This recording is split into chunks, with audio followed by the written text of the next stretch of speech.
Donc c'est quand même super que pour ce, ce module sur la réincarnation, la Mazopa Rinpoche nous a fait le cadeau de se réincarner. Voilà. Donc on ne fait plus la prière de longue vie, on ne la dit plus le matin, enfin ou le matin ou là, le soir, peu importe.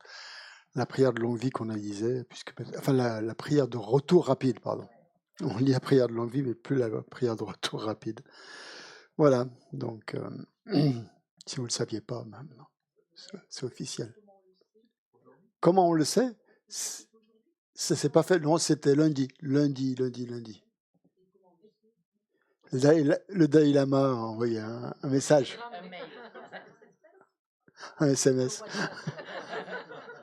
Je me moque, pardon, c'est pas bien. Non, il a annoncé aux responsables de la FPMT que, voilà, qu'il était rené. Il n'a pas donné vraiment d'indication précise là où il se trouvait, mais après c'est un processus différent de recherche qui va se mettre en place quand le moment sera venu. Mais enfin, la bonne nouvelle, c'est qu'il s'est réincarné. C'est pas au Tibet, non, c'est au Népal, On se demande bien, non, heureusement, s'il fallait au Tibet, voilà. Ça serait compliqué, là. Bon, ok, donc on se reconcentre, tout le monde est arrivé, on se recentre un petit peu sur la respiration, quelques instants, en essayant de revenir à l'instant présent. Pour ça aussi, on peut se concentrer sur les sensations du corps qui permettent justement qui ont lieu là, à l'instant présent pour se réintérioriser ou sur la respiration.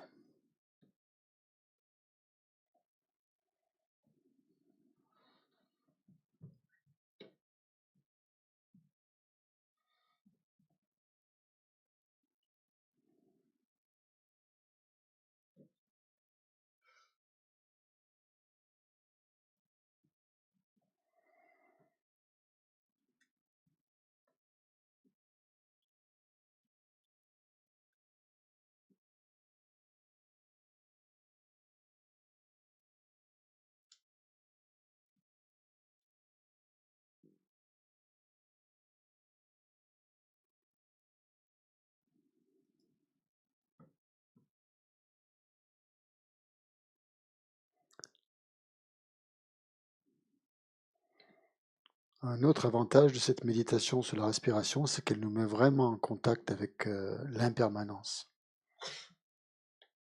L'impermanence de tout ce qui se passe dans notre corps, dans notre esprit, à l'extérieur.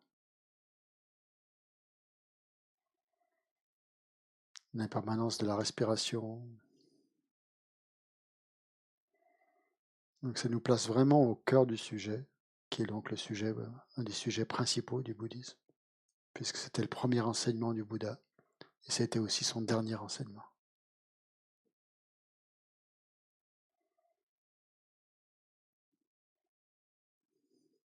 Et c'est un sujet qui est assez facile à réaliser, puisqu'on peut en avoir vraiment une expérience immédiate, directe, pas compliquée.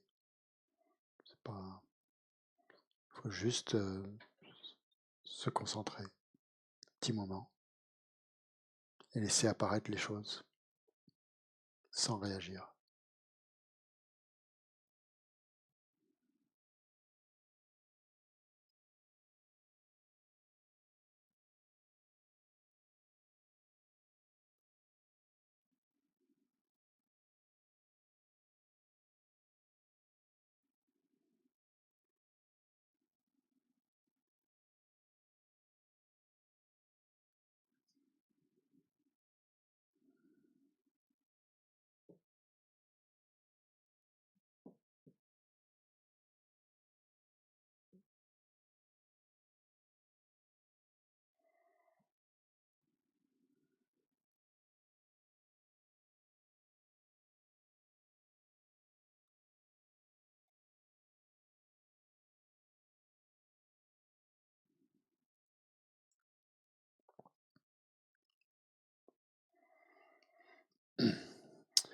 vous poser une question.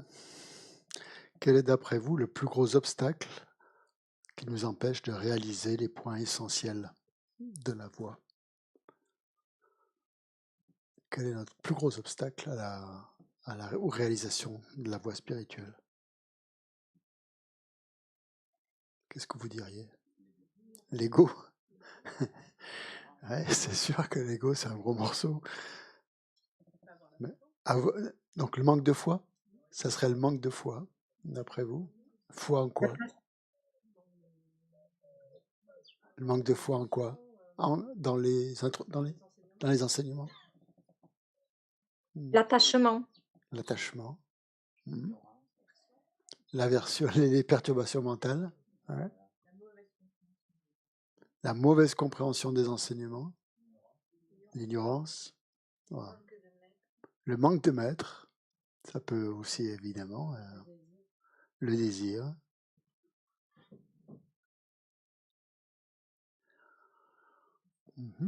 La Mazopa Rinpoche dit que le plus gros obstacle aux réalisations de la voie, c'est ce qu'on appelle les 8 préoccupations mondaines. C'est d'être préoccupé, en fait. Vous les connaissez, on en a déjà parlé, des 8 préoccupations mondaines. Vous vous souvenez ce que c'est que les 8 préoccupations mondaines? Cette bête-là, cette bête à 8 têtes. Hein? Rechercher les situations agréables et fuir les situations désagréables. Ouais, ça on peut faire pas. Ouais. Rechercher une bonne réputation et fuir la mauvaise réputation, c'est-à-dire la réputation au sens d'image de soi. Vous savez, être toujours préoccupé par l'image de soi, donner une bonne image de soi et être très attristé par le fait de ne pas donner cette bonne image de soi quand quelque chose vient un peu ternir cette image. Ouais, ça c'est encore 2. Donc c'est des paires, hein, c'est des paires d'opposés. Il y en a un qui est lié à l'attachement, une paire liée à l'attachement, et l'autre liée à l'aversion. Ouais, ça fonctionne comme ça. Hein. Ou alors 2 émotions, joie d'un côté, tristesse de l'autre. Hein, et on oscille entre les deux. La vie, c'est ça. Hein, c'est joie ou tristesse. C'est être attaché à quelque chose, ou vouloir quelque chose et ne pas vouloir une autre chose. Hein. Aimer quelque chose, détester le reste. Hein. Toute cette ambivalence, en fait, c'est ça les 8 préoccupations mondaines. Donc elles se concentrent sur en fait 4 paires. Hein. Donc la première paire, c'est les gains. Hein. Chaque fois qu'on obtient des gains, qu'on gagne quelque chose, hein, même au niveau matériel, ça provoque une grande joie. Hein. On a gagné quelque chose. Et inversement, quand on perd ses biens, quand on perd quelque chose ou quelqu'un, hein, quand on est séparé quelque chose ou de quelqu'un, cette séparation crée de la tristesse. Et ou le fait de, au contraire, quand on gagne, quand on reçoit des choses, on a une grande joie. Donc cette ambivalence entre 2 émotions, comme des plateaux d'une balance qui montent, qui descendent, ce qu'on appelle le yo-yo. Hein. La semaine dernière, il y avait Tupten Chodron qui était là et elle parlait du yo-yo mind, l'esprit comme un yo-yo. C'est ça. Donc, oui, les gains et pertes d'un côté. L'autre côté, c'est éloge et critique. Hein, quand on reçoit des éloges, des compliments, quand on est admiré, quand on est remercié, quand on est loué pour ses qualités, etc. Ça nous met tout de suite en joie. Et inversement, le fait de recevoir des critiques, fondées ou non d'ailleurs, peu importe, parfois elles sont fondées, mais juste le fait de les entendre, ça nous met dans un état un peu de nervosité, on va dire. Ça c'est donc pour gains et pertes, éloges, critiques. On a dit bonne image de soi, bonne réputation, mauvaise réputation. Donc c'est être attaché à l'image de soi et à la bonne réputation, ou au contraire être affecté par tout ce qui vient atteindre à l'image de soi et à la mauvaise réputation. Et le dernier, donc le 4e, c'est les plaisirs. En fait, rechercher tout ce qui fait plaisir à nos sens. Hein. tout ce qui favorise les plaisirs des sens. Et quand être voilà, joyeux quand on a des sensations agréables, plaisantes, et au contraire fuir et redouter toute forme d'expérience désagréable, ce que tu disais tout à l'heure. Donc d'après la Mazopa Rinpoche, ces 8 préoccupations mondaines sont vraiment les plus gros obstacles d'un pratiquant, d'un pratiquant spirituel, même pas bouddhiste, mais peu importe, d'un pratiquant. Donc ici, on parle de bouddhisme, mais c'est... donc ces 8 préoccupations, ça veut bien dire ce que ça veut dire. Ça veut dire être préoccupé par le bonheur de cette vie. Hein. Et ça, dans le bouddhisme, c'est même pas être un pratiquant. Si on est préoccupé que par le bonheur de cette vie, c'est un être ordinaire. Enfin, ça veut dire qu'un pratiquant n'est pas un être ordinaire, c'est pas ce que je veux dire, mais on n'est même pas encore vraiment entré sur la voie spirituelle. La voie spirituelle, dans le bouddhisme, elle commence à partir du moment où on s'est détaché des préoccupations de cette vie, où celles-ci ne viennent plus nous affecter, que l'on reçoive des choses ou pas, la bonne réputation ou pas, tout ça, on est un peu au-dessus de ça. Voilà. Donc pourquoi c'est un obstacle? Donc il dit que c'est un obstacle. Maintenant, il dit, ok, d'accord, il a dit ce que c'était que l'obstacle. Pourquoi c'est un obstacle? Parce que l'esprit ça agite l'esprit, ça c'est sûr. Ça nous détourne de l'objectif, oui, ouais, on peut dire ça. Il n'y a pas d'équanimité, on est toujours dans un état, oui, c'est très... Donc s'il n'y a pas d'équanimité, l'esprit est toujours, oui, est agité, il n'est pas stable. On est toujours en recherche d'un plaisir mondain, oui, on peut dire ça, voilà. On est toujours dans la saisie d'un soi. On est toujours dans la saisie d'un soi permanent qu'il faut toujours gratifier, qui est survalorisé. Tout à fait. On contrôle rien du tout, on contrôle pas ses émotions. On reste attaché au samsara. Voilà. On veut toujours remplir sa vie de plein de choses, choses de distraction. Et donc tout ça, si on fait ça, on est complètement préoccupé par là, et ça prend le dessus et on ne peut pas vraiment pratiquer. La chose la plus, vous n'avez pas dite, mais la chose la plus évidente, c'est que les préoccupations mondaines, elles nous poussent à accumuler des actions négatives. Hein, c'est ça. Pourquoi? Parce qu'elles sont conditionnées par l'attachement. Qui dit attachement, dit forcément action négative. L'attachement et la colère. Donc ça nous pousse à accumuler constamment des actions négatives liées à l'attachement, à la colère, donc et à l'ignorance, bien sûr. Ça nous détourne de la pratique, tu as dit. Ouais. Pourquoi ça nous détourne de la pratique? Ouais. Par les distractions. On est happé par toutes sortes de distractions qui vont... voilà. Et on est à la merci de ces distractions qui paraissent beaucoup plus importantes et qui prennent le dessus par rapport à tout, par rapport à la voix. Les distractions paraissent beaucoup plus intéressantes que s'asseoir sur un coussin à méditer sur la mort. Franchement, enfin, il n'y a pas photo, quoi. Et attends, ouais, vas-y, Laurent. Mais prends le micro, si c'est des longues dissertations, ça fait rien, mais bon, mais... C'est très long. Et non, mais je pense qu'il y a, si on est confronté à des difficultés quelque part, ça pousse, ça peut nous pousser aussi à exercer les antidotes qui vont nous permettre quelque part de développer notre dimension et notre stature de. C'est pas obligé que ça se passe dans une communauté spirituelle, enfin, ou alors c'est moi qui fais un amalgame. Hein. Je ne parlais pas forcément hein, donc des difficultés, hein, juste des distractions. Hein. C'est plutôt les bonnes choses, quoi. Parce que les difficultés, c'est plutôt bon, hein, en général. Ça nous pousse justement dans le bon sens. C'est les non-difficultés qui, quand tout est facile, quand tout va bien, quand on s'endort un peu sur ses lauriers, parce que parce que tout va bien, quoi. Mhm. Donc c'est pour Ouais. ça que le pratiquant recherche un peu les difficultés, ou quand il y en a, il se réjouit un petit peu de ça.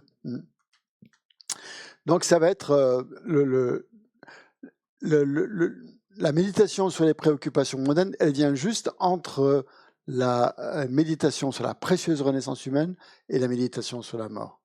Parce que c'est ça qui nous empêche d'extraire l'essence, comme on dit, de notre précieuse existence humaine.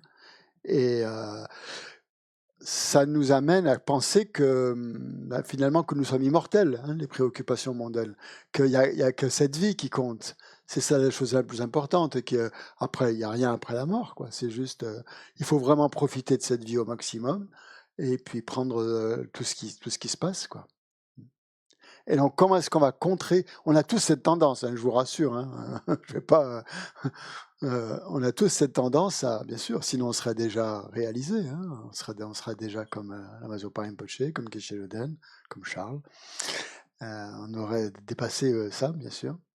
Et donc, comment est-ce qu'on va contrer un peu, contrecarrer un peu cette tendance à être happé par les préoccupations mondaines? Qu'est-ce qui va aller à l'encontre? Le refuge. Voilà, méditer sur l'impermanence et la mort. C'est ça essentiellement le bien fondé de cette méditation, de nous ramener directement à l'essentiel. Et c'est à partir de là qu'on va devenir un vrai pratiquant du Dharma. Et les maîtres, quels qu'ils soient, insistent énormément sur cette méditation sur la mort et l'impermanence. Ça paraît être une méditation de base, ou comme ça, mais en fait, c'est vraiment c'est fondamental, et ça conditionne vraiment toute la voie et l'obtention de réalisation. Donc c'est ça qui va... le but de la méditation sur l'impermanence va être d'éroder cette saisie instinctive qu'on a de la permanence des choses. Voilà. Vous savez, le Bouddha a dit qu'il y avait quatre grandes méprises. Prendre ce qui est impermanent pour permanent. C'est la première. Et là, c'est celle-ci. Prendre pour permanent ce qui est impermanent. La deuxième, prendre pour pur ce qui est impur.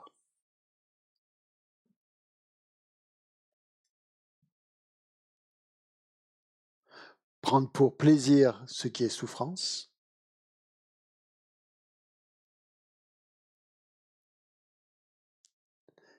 Et prendre pour un moi, un je, un soi, ce qui en est dépourvu. C'est-à-dire les agrégats, par exemple. Donc ça, c'est les quatre grandes méprises. Donc ici, on est dans la première, prendre pour permanent ce qui est impermanent. Donc c'est intéressant, l'enseignement sur l'impermanence, c'est donc le premier enseignement du Bouddha, comme je vous disais. C'est aussi son dernier enseignement. C'est aussi, le Bouddha, vous savez, il a enseigné les 4 nobles vérités. C'était son premier enseignement. Après son éveil, il a enseigné les 4 nobles vérités. La première des 4 nobles vérités, c'est la vérité de la souffrance. Chacune de ces 4 nobles vérités a 4 caractéristiques. On ne va pas les voir maintenant, c'est très long. Mais la première caractéristique de la vérité de la souffrance, c'est l'impermanence. Donc c'est numéro 1, l'impermanence. C'est caractéristique de la vérité de la souffrance. On ne veut pas que les choses changent quelque part. D'un côté, c'est bien quand les choses changent. Si on est souffrant et qu'on est malade, on a plutôt envie que ça change. Ça, c'est une exception. En général, quand on a atteint un certain bien-être, on a envie de rester dans ce bien-être. Et tout ce qui va aller à l'encontre de ce bien-être va être vécu comme souffrance, finalement. Regardez comment on réagit quand on a des situations difficiles dans notre vie. Après, bien sûr, on se rend compte après que ces situations difficiles, elles nous ont fait vraiment évoluer, mais quand on est en train de les vivre, cette situation difficile, on a l'impression de perdre tous nos repères, hein, un petit peu, de perdre tous ses repères. Et ça, on a tous vécu, hein, je pense, des situations où tout d'un coup, il y a une perte de repères, on ne sait plus où on en est. Hein, je sais pas, vous êtes marié depuis 20 ans, et puis tout d'un coup, votre conjoint vous dit, ben, ça y est, c'est fini. On se quitte. Là, c'est quand même un gros choc, quoi, en général, qui se passe là. Et là, on ne sait plus quoi faire, quoi. On est complètement démunis. Ben, au moment de la mort, c'est un petit peu la même chose. Hein. C'est même beaucoup la même chose. C'est perte totale de repères. Donc, si on veut savoir comment on va réagir au moment de la mort, on peut se rappeler comment on a réagi dans ces moments où on a perdu nos repères. Et inversement, quand on sent qu'on perd ses repères, eh bien, on se dit, bah oui, mais au moment de la mort aussi, comment ça va être aussi ? Comment est-ce que je vais réagir ? Parce que là, encore là, quand on perd quelqu'un, on a encore des repères assez stables, assez solides. On a encore ce corps humain qui est là, qui nous soutient quelque part. Au moment de la mort, tous les agrégats disparaissent. Hein. Donc il n'y a même plus cette bouée de sauvetage qu'est le corps humain. Hein. Et donc là, on a l'impression qu'on est complètement dans un état de vide, je ne sais pas, de dénuement total, quoi. Voilà.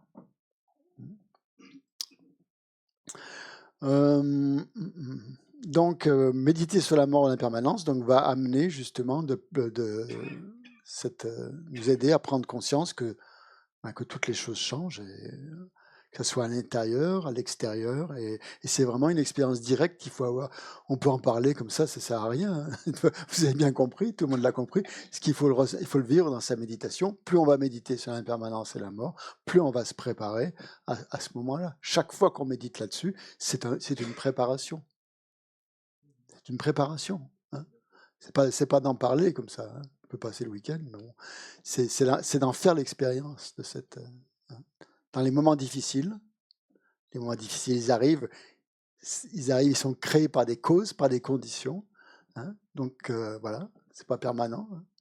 Et ça rappelle, après, tous les enseignements sont là pour nous aider en fait à surmonter un petit peu ça. Et tous les enseignements aussi sont là pour nous aider aussi au moment de la mort. On en reparlera. Qu'est-ce que je voulais dire ? Oui, donc je disais, c'était première caractéristique de l'enseignement du Bouddha sur la vérité de la souffrance. Et c'est aussi le premier des 4 sceaux bouddhistes. Vous savez qu'on parle des 4 sceaux qui font qu'une théorie, qu'une vue, elle est bouddhiste ou pas. Hein. C'est à ça qu'on analyse une vue bouddhiste d'une vue non bouddhiste. Et le premier des sceaux, c'est 4 sceaux. S-C-E-A-U. Ouais. S-C-E-A-U.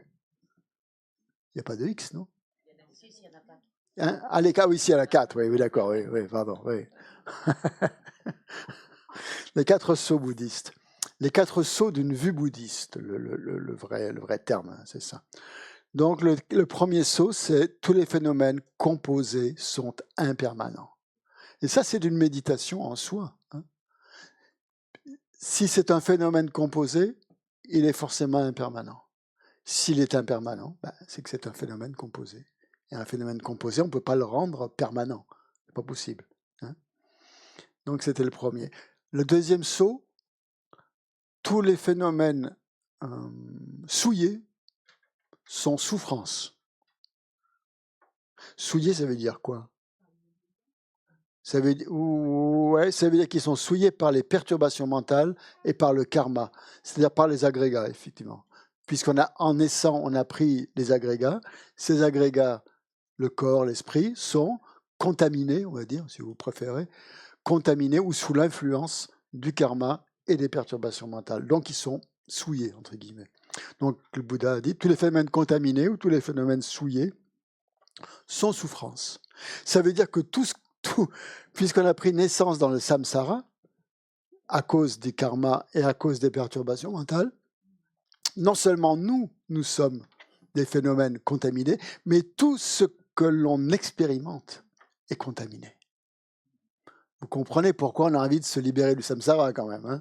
Je veux dire, c'est vite vu que c'est une prison quand même, puisque non seulement nous-mêmes, mais tout ce que tout ce que l'on rencontre est forcément contaminé, aussi au niveau individuel et au niveau collectif. Il n'y a pas pire. Hein. Donc ça, c'est une méditation qu'on va faire surtout au deuxième niveau, vous savez, la motivation intermédiaire, pour se motiver à se libérer du samsara. La première méditation, là, sur l'impermanence, ça va être pour nous montrer que rechercher les plaisirs de cette vie, ça ne va pas vraiment nous mener très loin. Hein. On va se sentir bien pendant un moment, mais ça ne va pas durer. Hein, parce qu'il n'y a pas de vrai bonheur dans le samsara. Impossible. Rechercher un vrai bonheur dans le samsara, c'est complètement vain. Et on fait que ça. On fait que ça et on n'a fait que ça dans toutes nos vies antérieures. C'est parce que, et la preuve, c'est qu'on est toujours prisonnier du samsara, qu'on ne s'est toujours pas libéré, parce qu'on croit toujours qu'un bonheur, quelque part, est possible dans ce samsara. Vous avez dit non, c'est impossible, complètement impossible. Vous allez avoir peut-être, bien sûr, il y a des plaisirs, puisqu'on a créé des actions positives, on a forcément des moments de plaisir. Mais puisqu'on a créé aussi beaucoup d'actions négatives, on a aussi beaucoup de problèmes. Donc tant qu'on est dans ces deux trucs-là, action négative, action positive, et ben forcément, on crée de la souffrance et on a des moments de plaisir, mais ils ne sont pas durables. Et ça, pour un pratiquant, ça n'a pas vraiment d'intérêt, des plaisirs qui ne sont pas durables, qui sont complètement impermanents. Donc c'est pour ça que le deuxième pratiquant va chercher une délivrance totale du samsara en méditant sur le fait que les phénomènes contaminés dans le samsara, contaminés par le karma, par les perturbations mentales, sont de la nature de la souffrance. Hein. Ça veut dire ils sont souffrance, ça veut dire pas souffrance au niveau grossier, hein.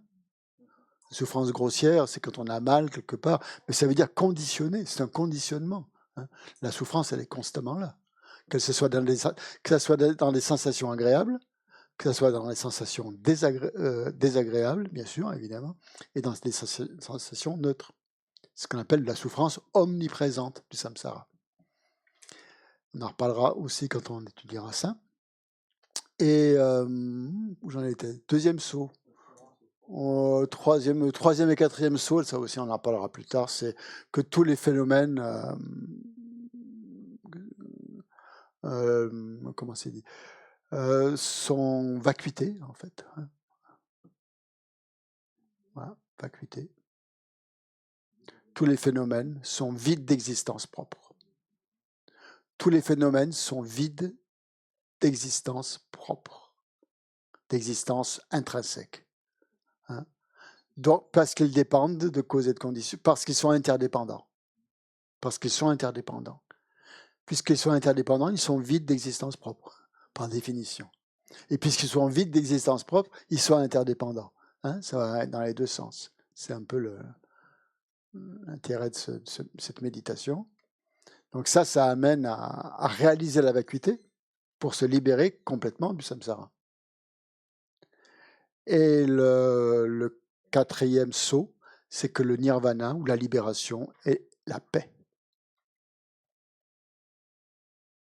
C'est-à-dire un état au-delà de la souffrance, où on n'est plus agité par les souffrances. Donc voilà, et donc de ces quatre sauts, le premier, c'est l'impermanence.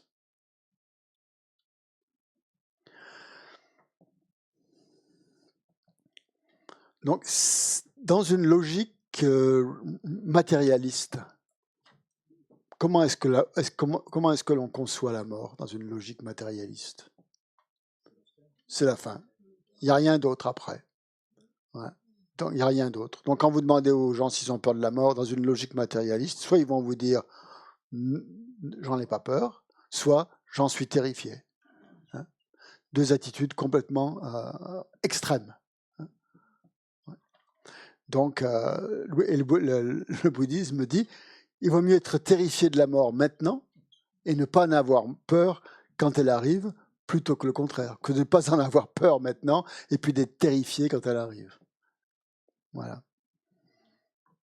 Donc, dans une logique matérialiste, il n'y a que cette vie qui compte. C'est évident qu'elle est assez courte, donc il faut en profiter, puisqu'après, il n'y a plus rien. Profitons-en au maximum.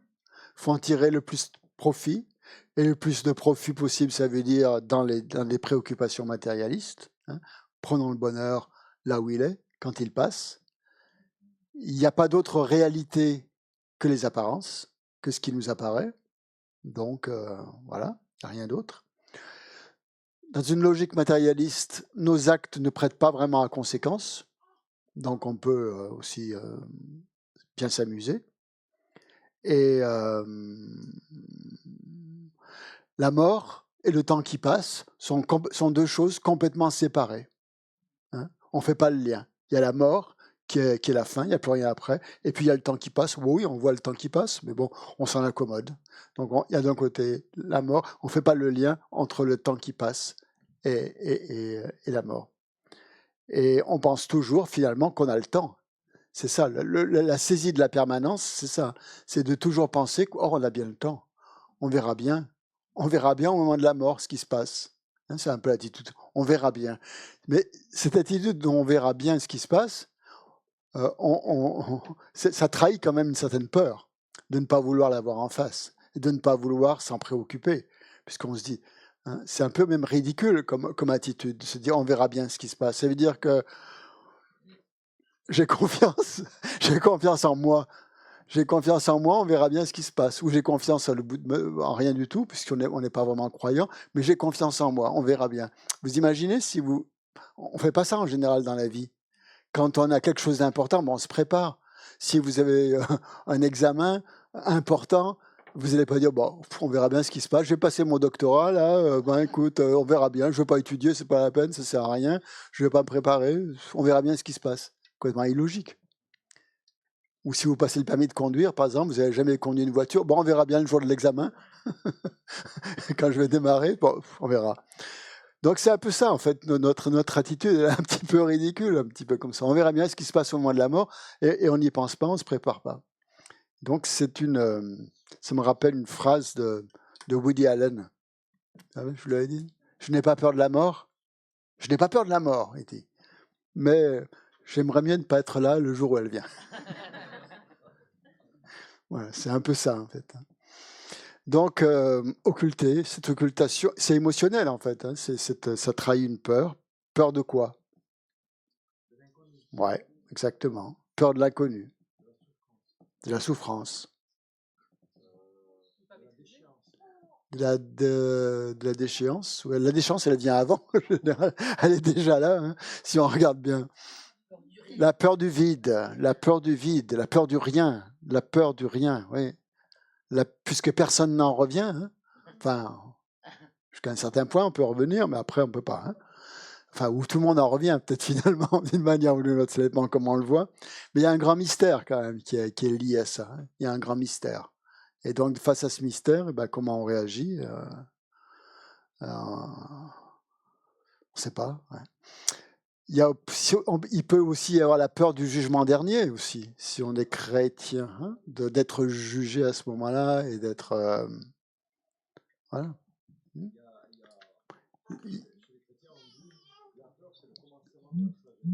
Ben voilà. La peur, c'est le commencement de la sagesse, dit-il. Ouais.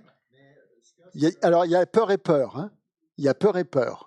Il y a des peurs fondées et des peurs infondées. Donc, on va dire que dans la perspective bouddhiste, la méditation sur la peur de la mort est une peur fondée. Hein. Une peur salutaire, je crois, dit Lama Zopa. Hein. Puisqu'elle nous apprend, elle nous entraîne à être prudents, à nous préparer. Donc, c'est quelque chose de bénéfique. La peur de la mort. C'est vu comme quelque chose de bénéfique puisqu'elle nous apprend à nous protéger, à nous préparer en tout cas. Et c'est pas une peur infondée. L'exemple d'une peur infondée, ça serait une peur qui n'est pas en accord avec la réalité. Hein. C'est avoir peur de quelque chose qui n'existe pas, par exemple. On peut avoir des tas de phobies, par exemple, de choses qui n'existent pas. Prendre des cordes pour des serpents, hein, voilà, et avoir peur d'une corde parce qu'on pense que c'est un serpent. Hein, ou dans le noir, on voit un buisson, on pense que c'est un homme qui se cache, par exemple. Et c'est des peurs qui sont complètement émotionnelles et infondées. La peur du danger, c'est une peur qui est tout à fait juste. Quoi, la peur du danger, c'est fondé. Hein, c'est salutaire, c'est ça. Hein, voilà. Voilà. la peur de mourir, parce que si on fume trop, par exemple, on va mourir. Donc cette peur va nous amener à arrêter de fumer, par exemple. Hein. Donc on peut dire que dans ces cas-là, la peur est salutaire. Hein, de conduire aussi. On est hyper prudent quand on conduit, exactement. Quand on rentre sur la bretelle d'autoroute à 18 heures, et que ça va n'importe quelle autoroute, on fait très attention parce que c'est un réflexe immédiat qu'on a. C'est un petit peu ça. Donc il y a des peurs qui sont... Ça ne veut pas dire que toute peur est inutile, quoi. C'est ça que je veux dire. C'est ça qu'il faut dire, que toute peur est inutile. Donc la peur de tout abandonner aussi, qui fait partie de ça, de devoir tout laisser, surtout si on a accumulé beaucoup de richesses, hein, si on a des qualités ou des richesses qui sont valorisées, disons, par nous, par la société, ou des qualités aussi. Et de se dire, ben voilà, j'ai abandonné. En général, on les perd avant de mourir, parce que si on passe pour le processus de la vieillesse, il y a pas mal de qualités qui sont abandonnées, mais bon. Des qualités, oui, morales, pas forcément morales, de l'intelligence peut-être, ou des qualités par son travail, ou des choses comme ça, que l'on a acquis, des acquis. Hein, voilà. La mémoire, voilà, par exemple, ouais. On en revient toujours à ça.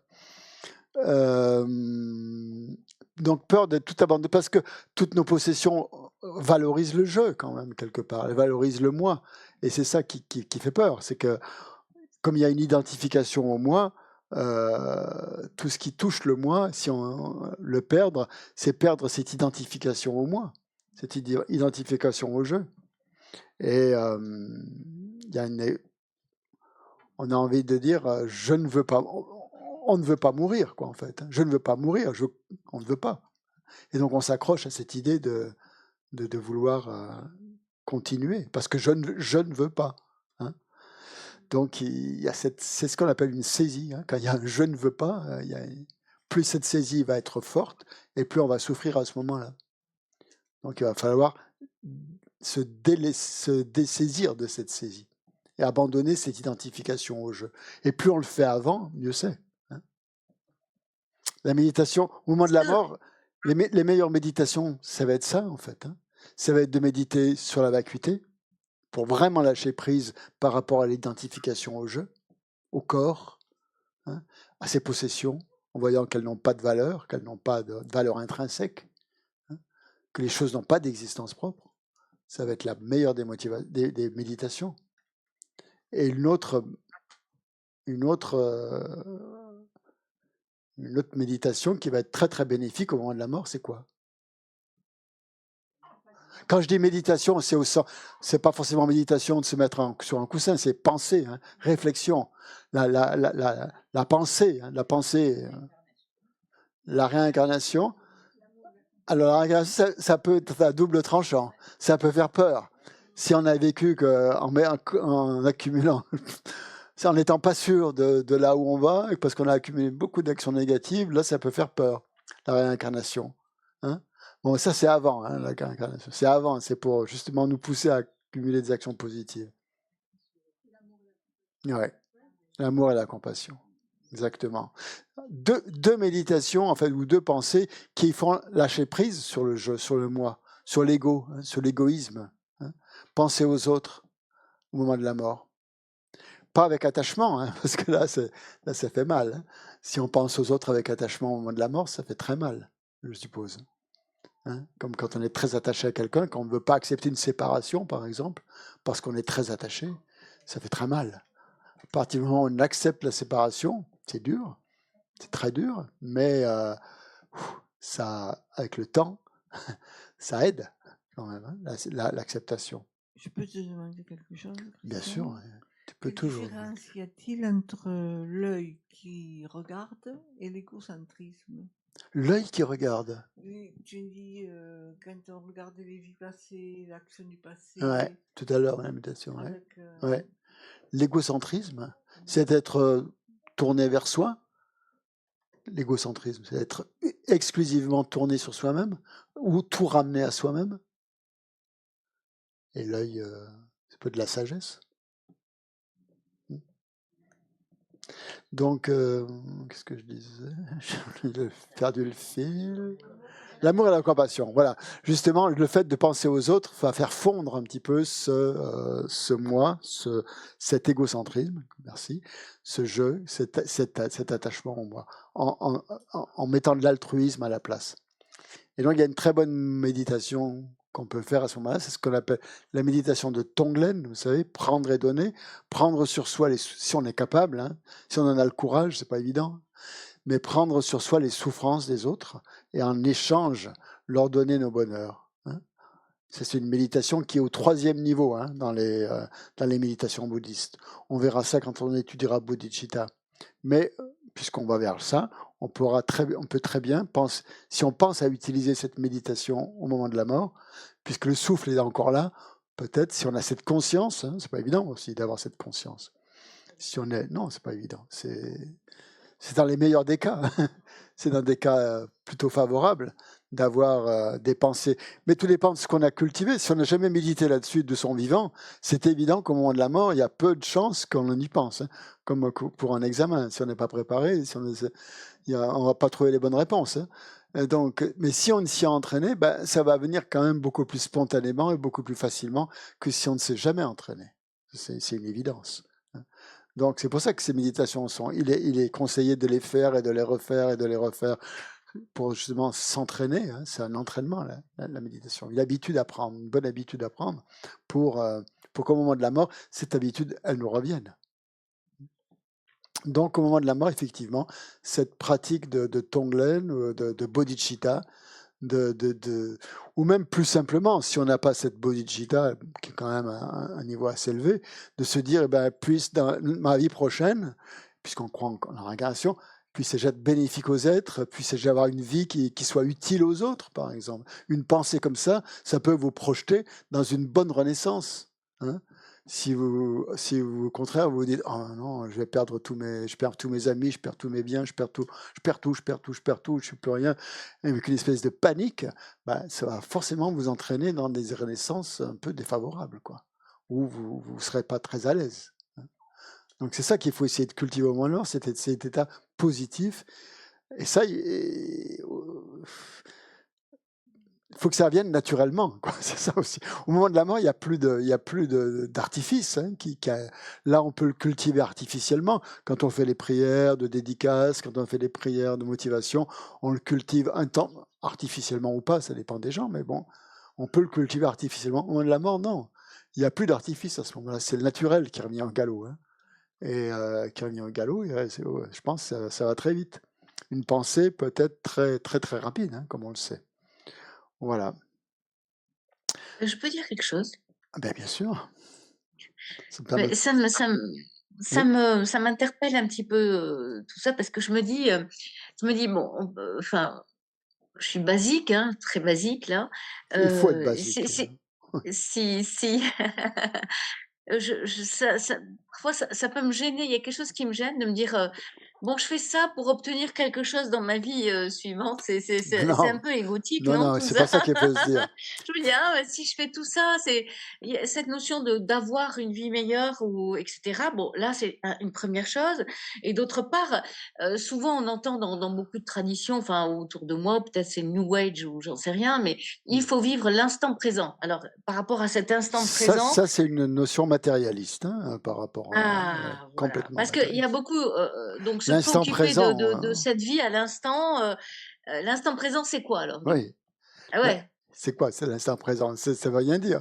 Tout Ben dépend. voilà, mais on entend beaucoup ça. Je veux dire. Oui, mais on l'entend, oui, on l'entend. On entend les tas de C'est choses. vraiment.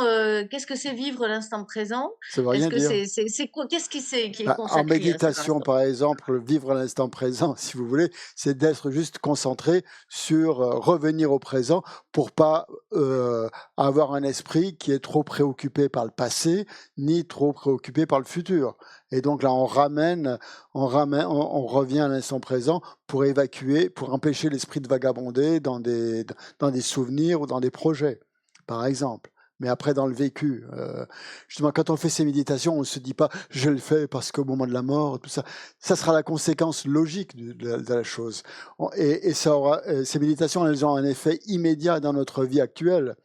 Et donc on peut dire c'est ça l'instant présent, c'est l'effet qu'elles ont dans cette vie-là, dans cette vie actuelle. Et bien sûr, si elles ont un effet dans cette vie, eh ben, elles auront aussi un effet au dernier moment, au moment de la mort, et elles auront aussi un effet dans les vies suivantes. Mais on se dit pas je fais ça pour. C'est une conséquence naturelle. Hein. Puisqu'on s'entraîne à quelque chose, ça va forcément avoir un effet. Mais on pense pas à ça, on pense pas forcément aux vies futures quand on est en train de méditer, je sais pas, sur l'amour et la compassion. On ressent cet état d'amour et de compassion sans se dire je fais ça pour être mieux dans la vie suivante. Ça, c'est une motivation vraiment, c'est le premier type de motivation. Mais si vous vous dites je fais ça pour atteindre des réalisations ou pour, bah oui, pourquoi pas, hein. Cette motivation, elle est artificielle, certes, mais après, au bout d'un moment, elle n'est plus artificielle. Et elle fait partie de votre vie, quoi. Hein. Et à ce moment-là, il n'y a plus de distinction entre le futur et le présent. Une fois que c'est vraiment intégré dans votre vécu, vous ne faites pas ça pour un but futur, vous le vivez à l'instant présent.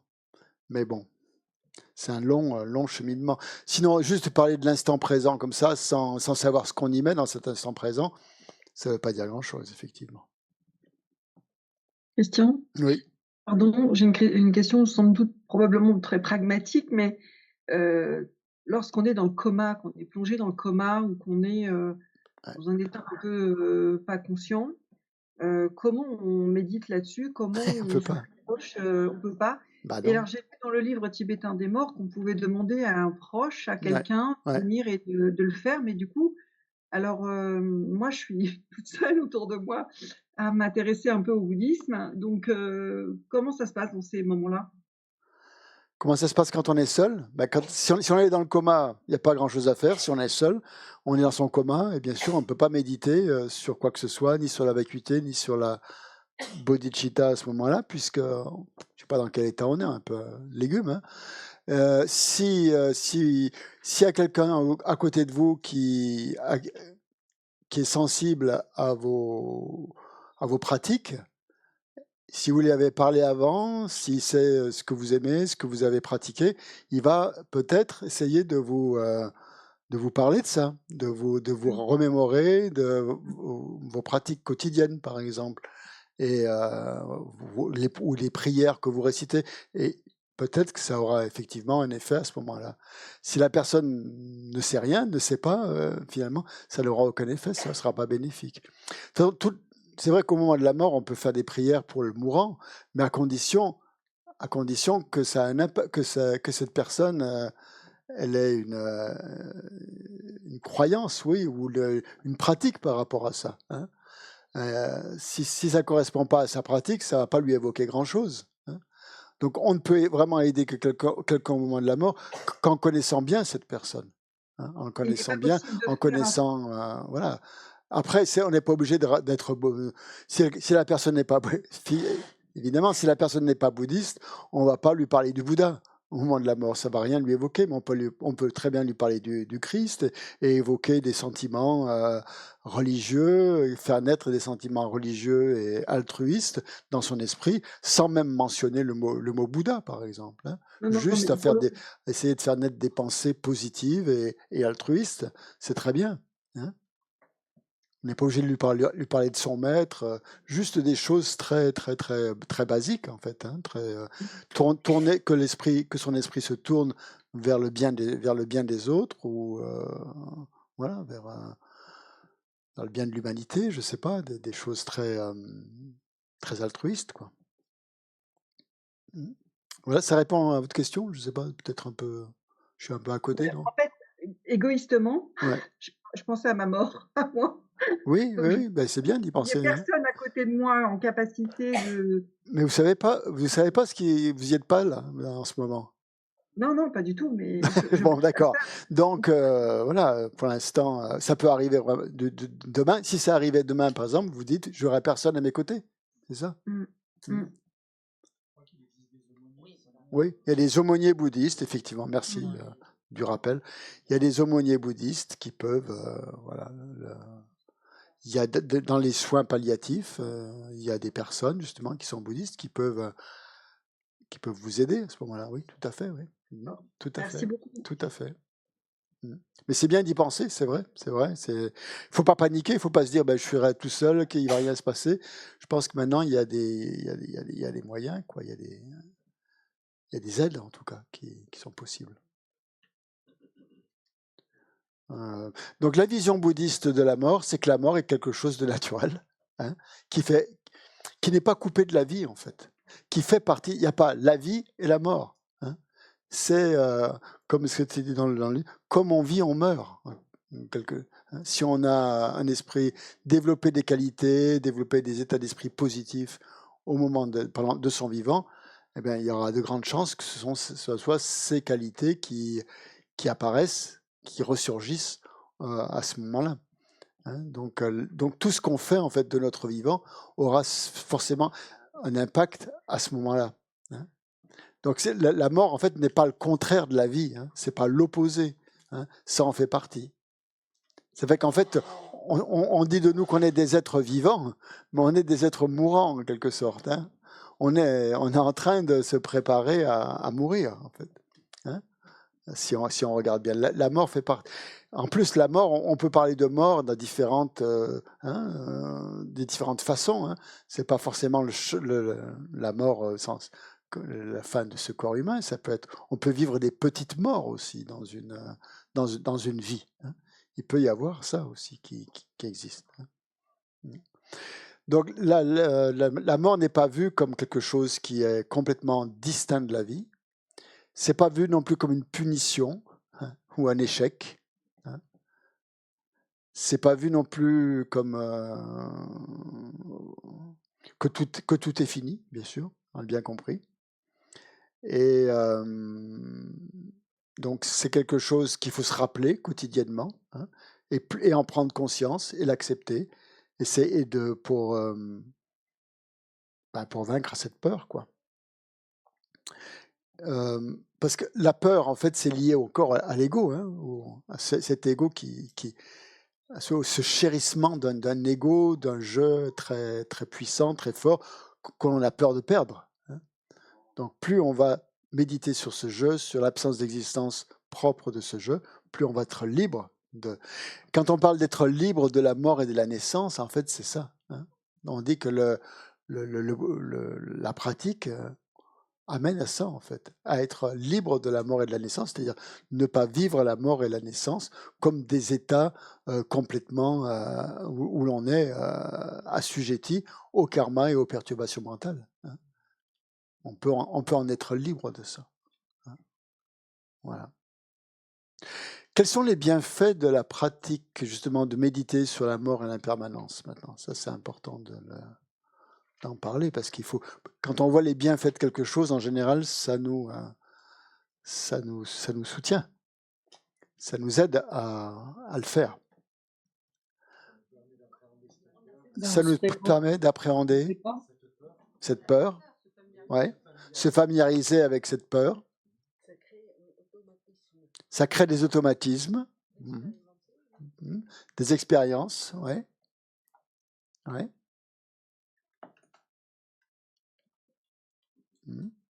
Ouais. Comment? Ça nous prépare à ce qui est inévitable. On arrête de procrastiner, de remettre à demain, à plus tard.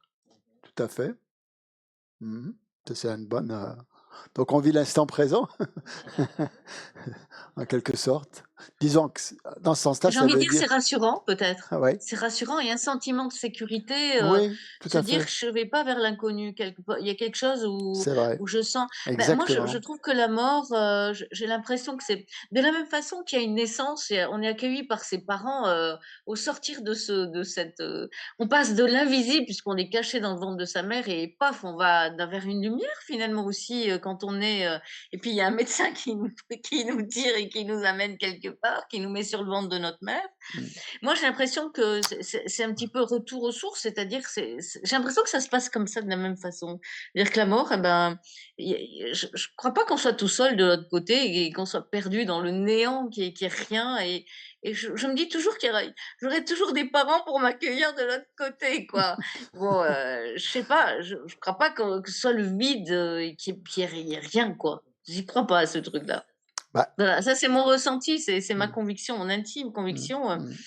Souvent, on dit ce qui est en bas est comme ce qui est en haut. Enfin, je veux dire, Disons que dans certaines traductions. le but du bouddhisme, on pourrait dire, c'est d'être libre de la naissance et de la mort. Hmm. Et ça, c'est une phrase, c'est pas moi, c'est pas de moi, hein. C'est une phrase très très profonde, hein, qu'est-ce que ça veut dire être libre de la naissance et de la mort, hein. Être libéré de cette peur, ouais. Mais d'une ouais. Et peut-être même qu'à un certain niveau, à un haut niveau, on a le choix à ce moment-là. On a le choix de se réincarner ou de ne pas se réincarner. Donc on est libre de la naissance et de la mort. Si on a atteint cet état-là, on décide, on a le choix.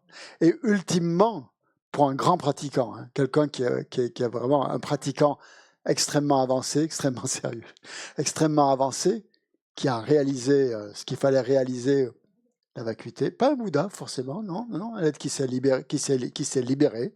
De quoi il est libéré? Il est libéré de ça. Ça veut dire qu'il n'est pas assujetti donc au karma qui va le pousser à renaître dans le samsara. Parce que c'est bien beau de vouloir renaître même avec des beaux-parents, dans une belle famille, tout ça. C'est très bien. Mais c'est encore le samsara quelque part, hein. Sauf si on a réalisé et qu'on choisit soi-même son lieu de réincarnation, les parents que l'on veut prendre, parce que ces parents-là vont nous favoriser dans notre développement ou notre activité spirituelle, hein. Un Rinpoché qui renaît, par exemple, la Mazopa ou d'autres, tous les Rinpoché qui renaissent ils renaissent pas dans le samsara. C'est nous qui sommes dans le samsara, hein. Mais eux, ils renaissent pas dans le samsara. Leur esprit, il n'est pas dans le samsara, hein. Le samsara, c'est pas un lieu physique dans lequel on renaît. C'est notre esprit qui est samsara, en fait. Donc l'esprit d'un Rinpoché, d'un être réalisé, il est libre de la naissance et de la mort parce qu'il se réincarne avec un esprit qui est libre de la naissance et de la mort. Donc il manifeste la naissance pour le bien des êtres, hein, parce qu'il voit que s'il renaît à tel moment, telle famille, ça va être bénéfique à plein. Si c'est pas bénéfique, s'il n'a pas de disciples qui l'appellent, qui ont besoin de lui, il ne va pas renaître. Pourquoi? À quoi ça va servir? Donc c'est pour ça que dans le bouddhisme tibétain, on fait ces prières pour appeler le maître à revenir. Si un maître voit que ses disciples s'en fichent complètement, il ne va pas revenir, hein. Il va revenir qu'à condition qu'il soit appelé par des disciples, parce que ces disciples n'ont pas fini leur cheminement spirituel, leur progression spirituelle, et ils appellent le maître pour pouvoir continuer. Et là, le maître va se sentir utile. Sinon, il va aller ailleurs, hein. Il va aller voir ailleurs. Je ne sais pas où, mais bon, il trouvera bien, hein. Il saura. Donc c'est ça, être libre aussi de la naissance et de la mort. C'est-à-dire avoir atteint un état où on n'est plus assujetti au karma et aux perturbations mentales, et on décide si on se réincarne ou si on ne se réincarne pas.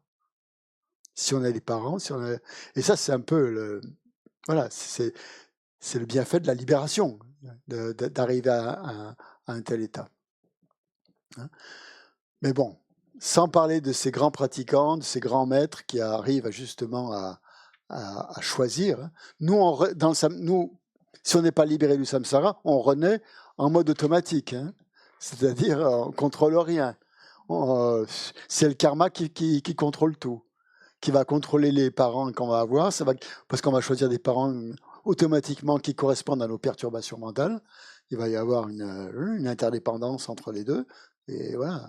Donc ça va se faire en automatisme, hein. Il va y avoir un pilote automatique là, qui va nous diriger tout ça, avec nos pensées. Là. Donc, oui, sur Zoom, pardon, oui, sur le chat.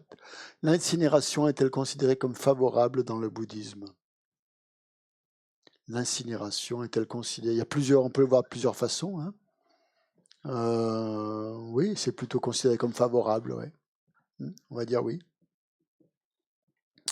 Et donc, mais d'une manière générale, donc, le fait, sans aller à l'ultime comme ça, les bienfaits de cette pratique, disons en général et au niveau le plus immédiat, c'est qu'en fait, nos relations avec les autres vont changer. Quelqu'un qui a conscience de la mort, qui a conscience de l'impermanence, qui a conscience de ça, ça va transformer ses relations avec les autres. Hein. Quelqu'un qui est très égocentré, qui ne pense qu'au plaisir de cette vie, ses relations avec les autres, elles vont être comment? Elles vont être en général tournées vers son propre bonheur personnel. Et il va se servir des autres pour avoir plus de bonheur personnel. Hein. Et à profiter au maximum des autres, en quelque sorte. Bon, là, le fait de penser à l'impermanence va amener justement l'esprit à donner à ses relations avec les autres beaucoup plus de valeur, en voyant justement qu'on n'est pas là sur Terre pour longtemps, qu'on peut mourir du jour au lendemain, que cette personne avec qui on a une relation peut aussi mourir à n'importe quel moment. Et ça, cette réflexion, elle est très très importante quand on se dispute avec quelqu'un. Si on pense à l'impermanence, au moment où on est en train de se disputer avec quelqu'un, ça coupe net. Net. Hein. Il n'y a pas besoin d'autre chose. Hein. C'est une réflexion, se rappeler qu'on est mortel, que l'autre est mortel, que je le suis aussi. Ça va remettre les pendules à l'heure, si je puis dire. Ça va redonner l'importance à ce qu'il y en a et au contraire, éliminer ce qu'il n'en a pas. Et la dispute va paraître complètement futile, souvent, si on l'analyse dans le cadre justement de l'impermanence et de la mort. Donc ça, c'est un énorme bienfait d'avoir ce rappel, en fait, de la mort. Donc la méditation sur la mort permet justement ce rappel, permet d'avoir ce rappel beaucoup plus facilement que si on n'a jamais médité là-dessus. Ça va revenir beaucoup plus facilement. Pas simplement au moment de la mort, mais dans notre vie quotidienne. Ça change les rapports, ça. Vous êtes d'accord? Hein? Que ça change les rapports dans son travail, dans sa famille, avec ses proches, surtout avec ses proches. Donc ça va être un premier bienfait. Un deuxième bienfait, c'est que ça va amener forcément plus d'actes positifs que négatifs, hein, puisqu'on voit que les actes négatifs c'est pas ça qu'on veut cultiver, quoi. C'est que ça va nous être préjudiciable au moment de la mort, et même dans cette vie. Donc forcément, si on crée plus d'actions positives parce qu'on pense à la mort, on va être plus heureux, puisque les actions positives amènent du bonheur. Hein. Il y a une logique là. Hein. On va créer plus d'actions positives en pensant à l'impermanence, et donc on va se sentir beaucoup plus heureux. Et c'est pour ça qu'on dit que les gens qui méditent sur la mort et sur l'impermanence ont l'air beaucoup plus heureux que ceux qui l'occultent complètement.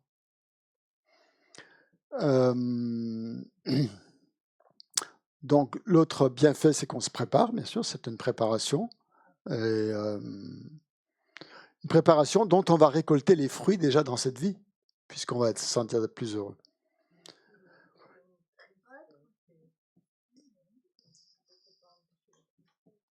On ne peut pas empêcher la tristesse? Si, je pense. Si on voit que la tristesse, ça ne sert à rien, que ça n'a aucun effet bénéfique, on peut la transformer, oui. Ça va nous ramener à l'essentiel, effectivement. La méditation sur l'impermanence et la mort nous ramène automatiquement à l'essentiel dans notre vie. Ça va nous placer aussi dans une perspective beaucoup plus vaste, de ne pas être trop centré sur soi-même, centré sur cette vie, et donc voir vraiment l'infinité des vies, ou la possibilité en tout cas qu'il y a eu plein de vies derrière, qu'il y en a plein devant aussi peut-être, ou pas, je ne sais pas, ça dépend. La gratitude, pourquoi? Ah, par rapport à ses vies antérieures, oui. Hmm, hmm.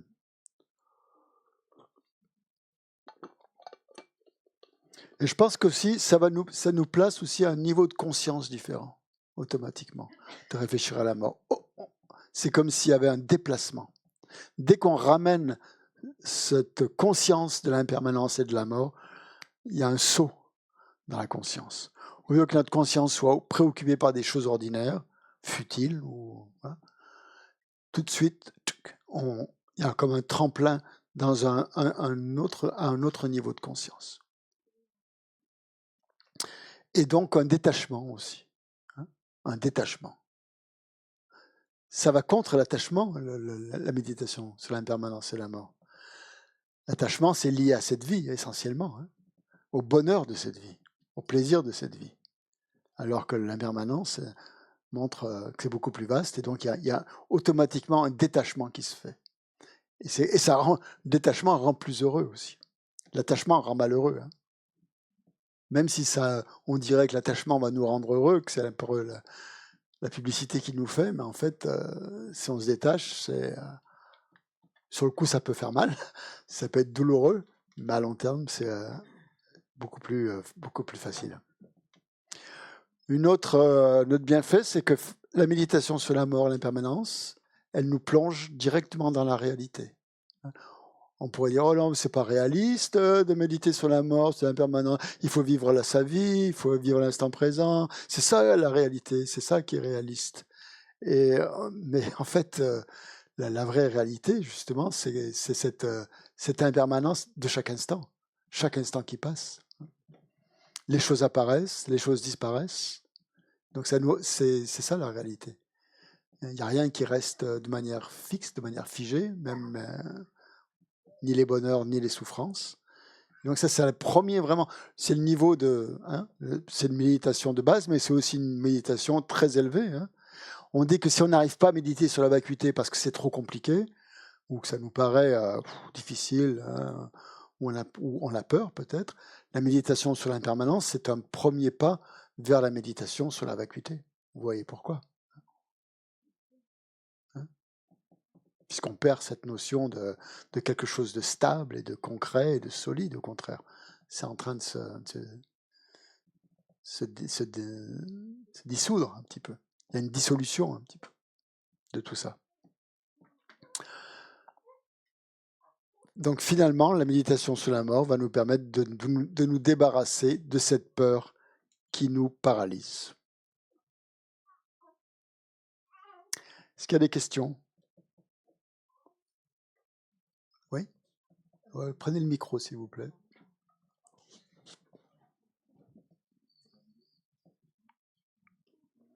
Ouais, vous pouvez le laisser allumer, comme ça sera plus facile.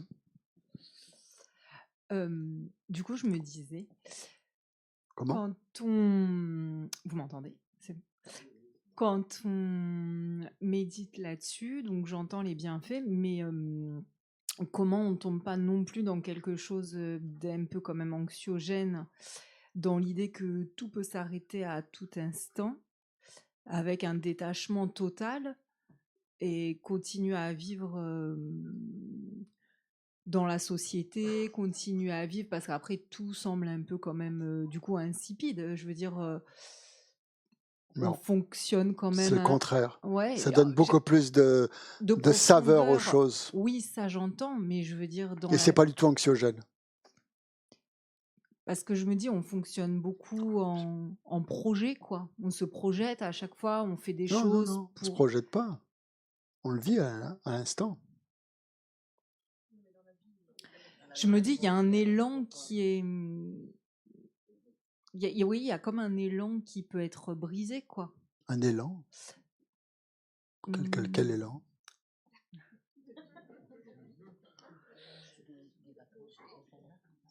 Je me dis, est-ce que quand on en arrive là, du coup, après, on devient... on se détache complètement de la société, finalement. On s'engage complètement dans autre chose. Comment ça peut être compatible avec... Si vous engagez dans autre chose de plus bénéfique, tant mieux. Ouais. C'est ça que ça va vous faire, la méditation sur l'impermanence, effectivement. Vous engagez dans des choses plus bénéfiques. des choses que vous l'aviez peut-être quelque part dans l'iPad, mais comme peut-être qui vous faisait peur, et que vous n'osiez pas faire parce qu'il y avait des peurs. Et là, à ce moment-là, c'est quand ces peurs tombent, on s'engage naturellement dans des choses plus bénéfiques. Et on ne devient pas plus malheureux ou triste, au contraire, parce qu'on est plus en accord avec la réalité.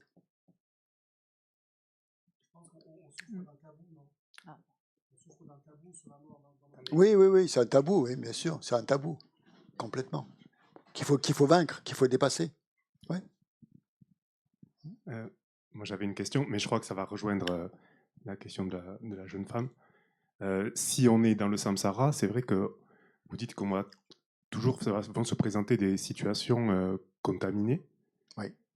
Et donc, même des plaisirs contaminés. Hein. Et donc, le but si on arrive à être éveillé. Comment ? Si on arrive à être éveillé, à se libérer du samsara. Ouais. Donc au final, on va être bien qu'avec des gens qui sont libérés, parce que sinon on va voir que les gens contaminés, quoi. Qu'est-ce que vous allez faire avec des gens contaminés ? Vous allez les aider.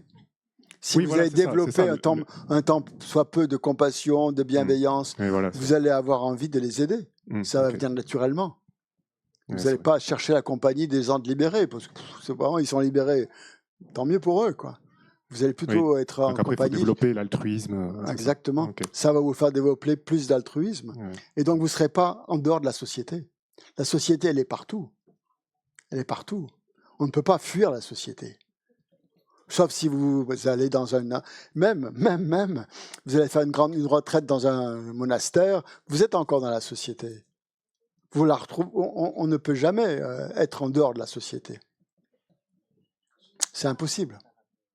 On la retrouve toujours dans les rapports. Dès qu'on a des rapports avec les gens, et même si on n'a pas de rapport avec les gens, le fait d'avoir des pensées et tout ça, ça tourne quand même dans notre esprit. Alors, est-ce que je peux me permettre juste une digression peut-être, mais est-ce qu'on peut considérer que les prophètes qu'il y a eu, comme les prophètes, est-ce que, comme le Christ par exemple, est-ce que eux c'est des personnes éveillées, puisque c'est leur but d'arriver sur Terre, ça a été d'éveiller les autres, de leur dire. Donc on peut considérer que Christ était un Bouddha aussi. Bouddha, ou être éveillé, ou je ne sais pas, appelons comme on veut, bien sûr, un bodhisattva, un prophète, c'est des termes, ça c'est une terminologie qui est différente suivant les religions, mais bien sûr. Leur but c'était d'aider les autres, effectivement. Ils n'avaient que ça en tête. Que ça en tête. Et la définition d'un bodhisattva dans le bouddhisme, c'est quelqu'un qui n'est pas encore Bouddha, mais dont le cheminement est d'atteindre la bouddhéité pour être le plus bénéfique aux êtres. Mais ça ne veut pas dire qu'il n'est pas bénéfique aux êtres déjà, mais pas complètement, pas d'une manière parfaite. Donc il va souhaiter atteindre cet état de Bouddha pour devenir vraiment complètement bénéfique aux êtres. Parce qu'on est toujours bénéfique, suivant le niveau où l'on est. Hein. Si on a un tant soit peu d'altruisme, on fait du bien aux autres, mais ça reste toujours limité quand même. À notre niveau, ça reste toujours limité tant qu'on n'est pas Bouddha. Dans le bouddhisme, c'est comme ça. C'est tant qu'on n'est pas Bouddha, ça va être limité. Même si on est un grand bodhisattva, si on est un grand prophète, si on est je ne sais pas qui, ça sera encore limité. Parce que y aura des contraintes, je ne sais pas, moi, il y aura des choses, des obstacles peut-être, je ne sais pas, des limites. En fonction du temps, en fonction de l'époque, en fonction des perturbations mentales des gens, en fonction de plein de choses, quoi. Et on ne sera pas complètement bénéfique aux êtres. Donc un bodhisattva, il est bénéfique aux êtres, évidemment, mais tant qu'il n'est pas Bouddha, il a encore des limites. Okay. Donc en fait, l'évolution de l'espèce et de la conscience, elle est inhérente à nous. C'est nous qui allons nous faire évoluer à travers certaines personnes qui sont éveillées. C'est ça en fait. Oui.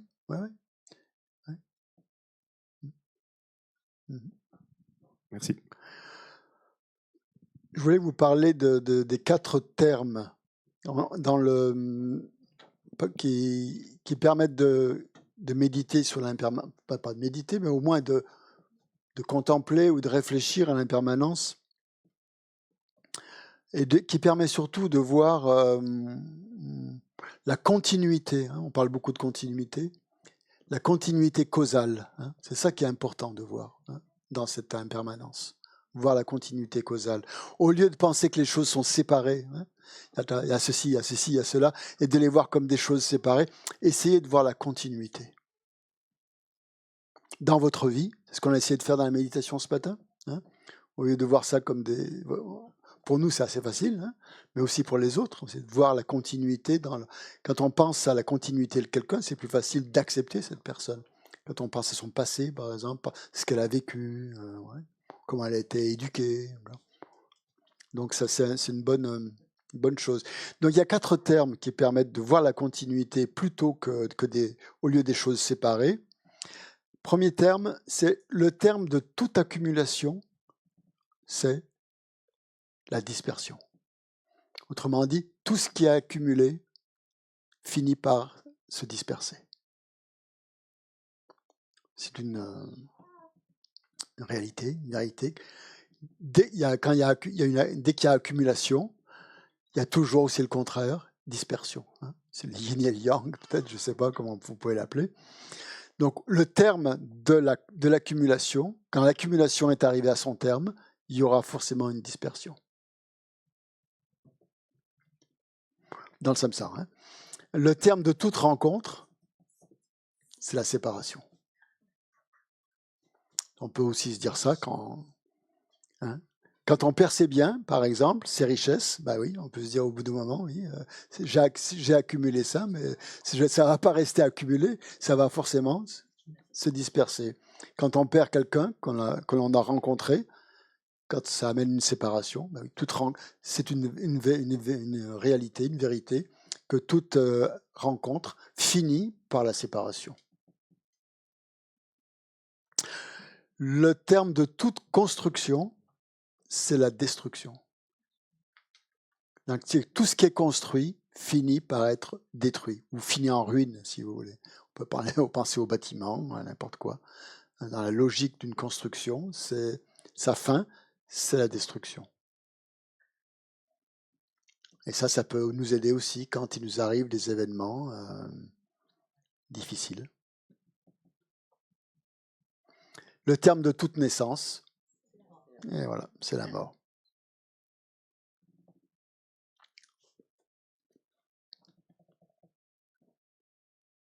Tout ce qui naît doit mourir. Donc on dit dans le bouddhisme,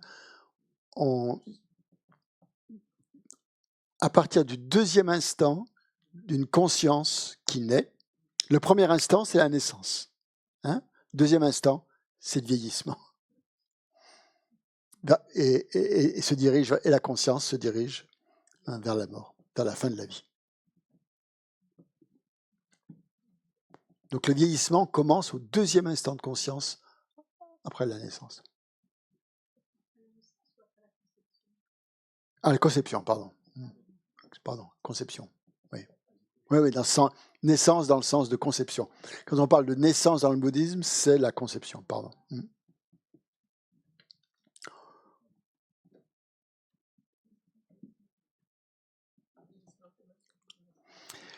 Bon, l'impermanence, donc il y a 2 sortes d'impermanence. Il y a l'impermanence grossière et l'impermanence subtile. Donc quand on va méditer sur l'impermanence, on peut aussi méditer sur 2 types d'impermanence.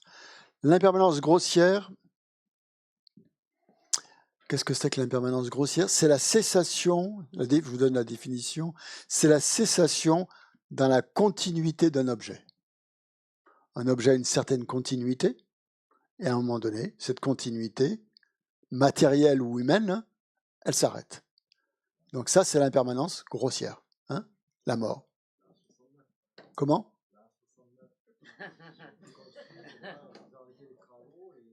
D'accord. Voilà. Quand la continuité d'un objet quelconque cesse, hein, ça c'est l'impermanence grossière. Quand quelque chose est détruit, hein, quand quelque chose se casse, hein, une tasse, ce qu'on veut, quand quelque chose se termine, c'est l'impermanence. Et ça, on le voit. Hein. Il n'y a pas besoin d'être Bouddha, hein, on le voit directement. Donc quand quelque chose se casse, quand quelque chose se termine, ça nous permet de prendre conscience de l'impermanence des choses. Hein. Et ça élimine, quand on pense à l'impermanence, la saisie de la permanence. Et donc, être triste parce qu'on a cassé quelque chose, ou quelque chose s'est cassé, ça sert à rien, puisque de toute façon, c'est dans la nature des choses de se casser. Donc ça permet donc d'éliminer un petit peu cette saisie de la permanence, permet de se préparer à la mort, donne moins d'importance aux intérêts de cette vie. Hein. On voit que tout finit par disparaître. Hein. Même tout est complètement impermanent. Il n'y a rien qui dure.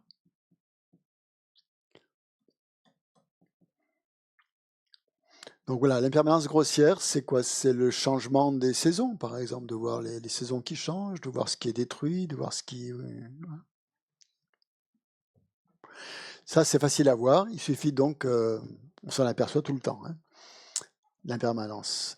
Après, l'impermanence subtile.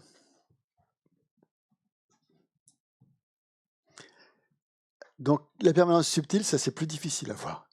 C'est très proche de la vacuité. C'est le fait que les phénomènes conditionnés changent d'instant en instant. Et ce changement d'instant en instant, c'est la nature des phénomènes conditionnés. Au niveau des particules atomiques, hein, ou subatomiques, tout est en mouvement, tout change à chaque instant. Et aussi dans notre esprit, où il y a une succession comme ça d'événements mentaux qui apparaissent les uns après les autres. Nos cellules, tout change à chaque instant. Et même les objets matériels. Hein. Même les objets matériels. L'impermanence subtile, elle touche tous les objets. À partir du moment où un objet est produit, où il est créé, où il est produit, il a en lui son impermanence subtile. Il a sa cessation.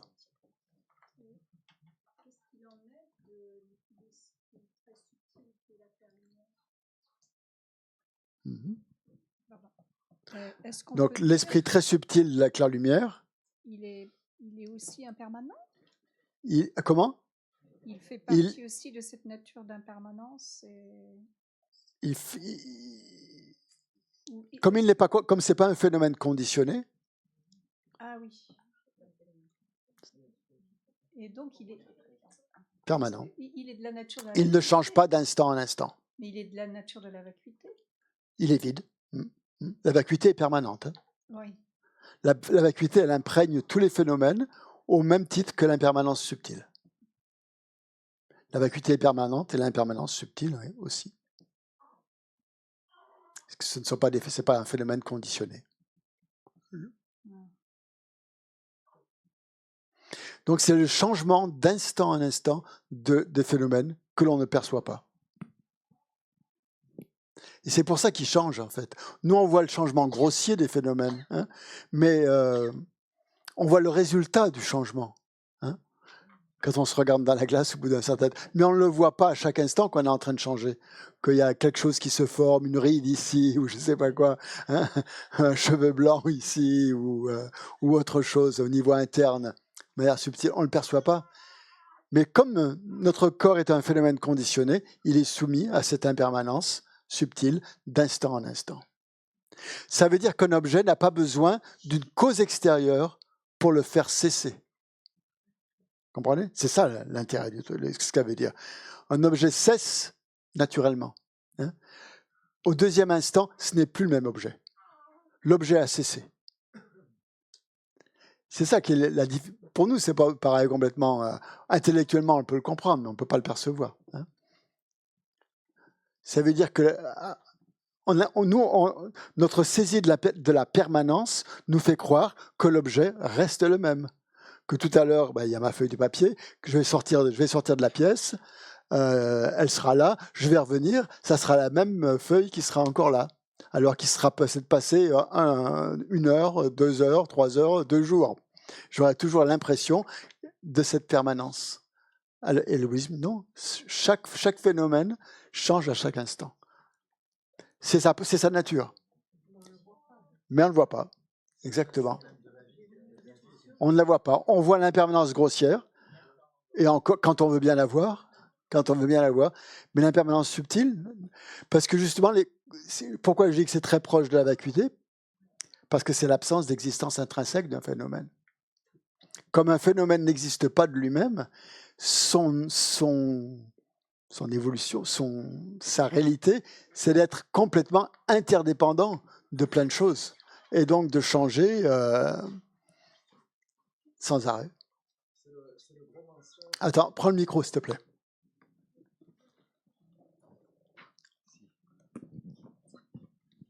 C'est le gros mensonge de la société, des marchands de cosmétiques et des choses comme ça, de nous faire croire qu'en utilisant telle crème, on va pas vieillir, on va faire ainsi de suite.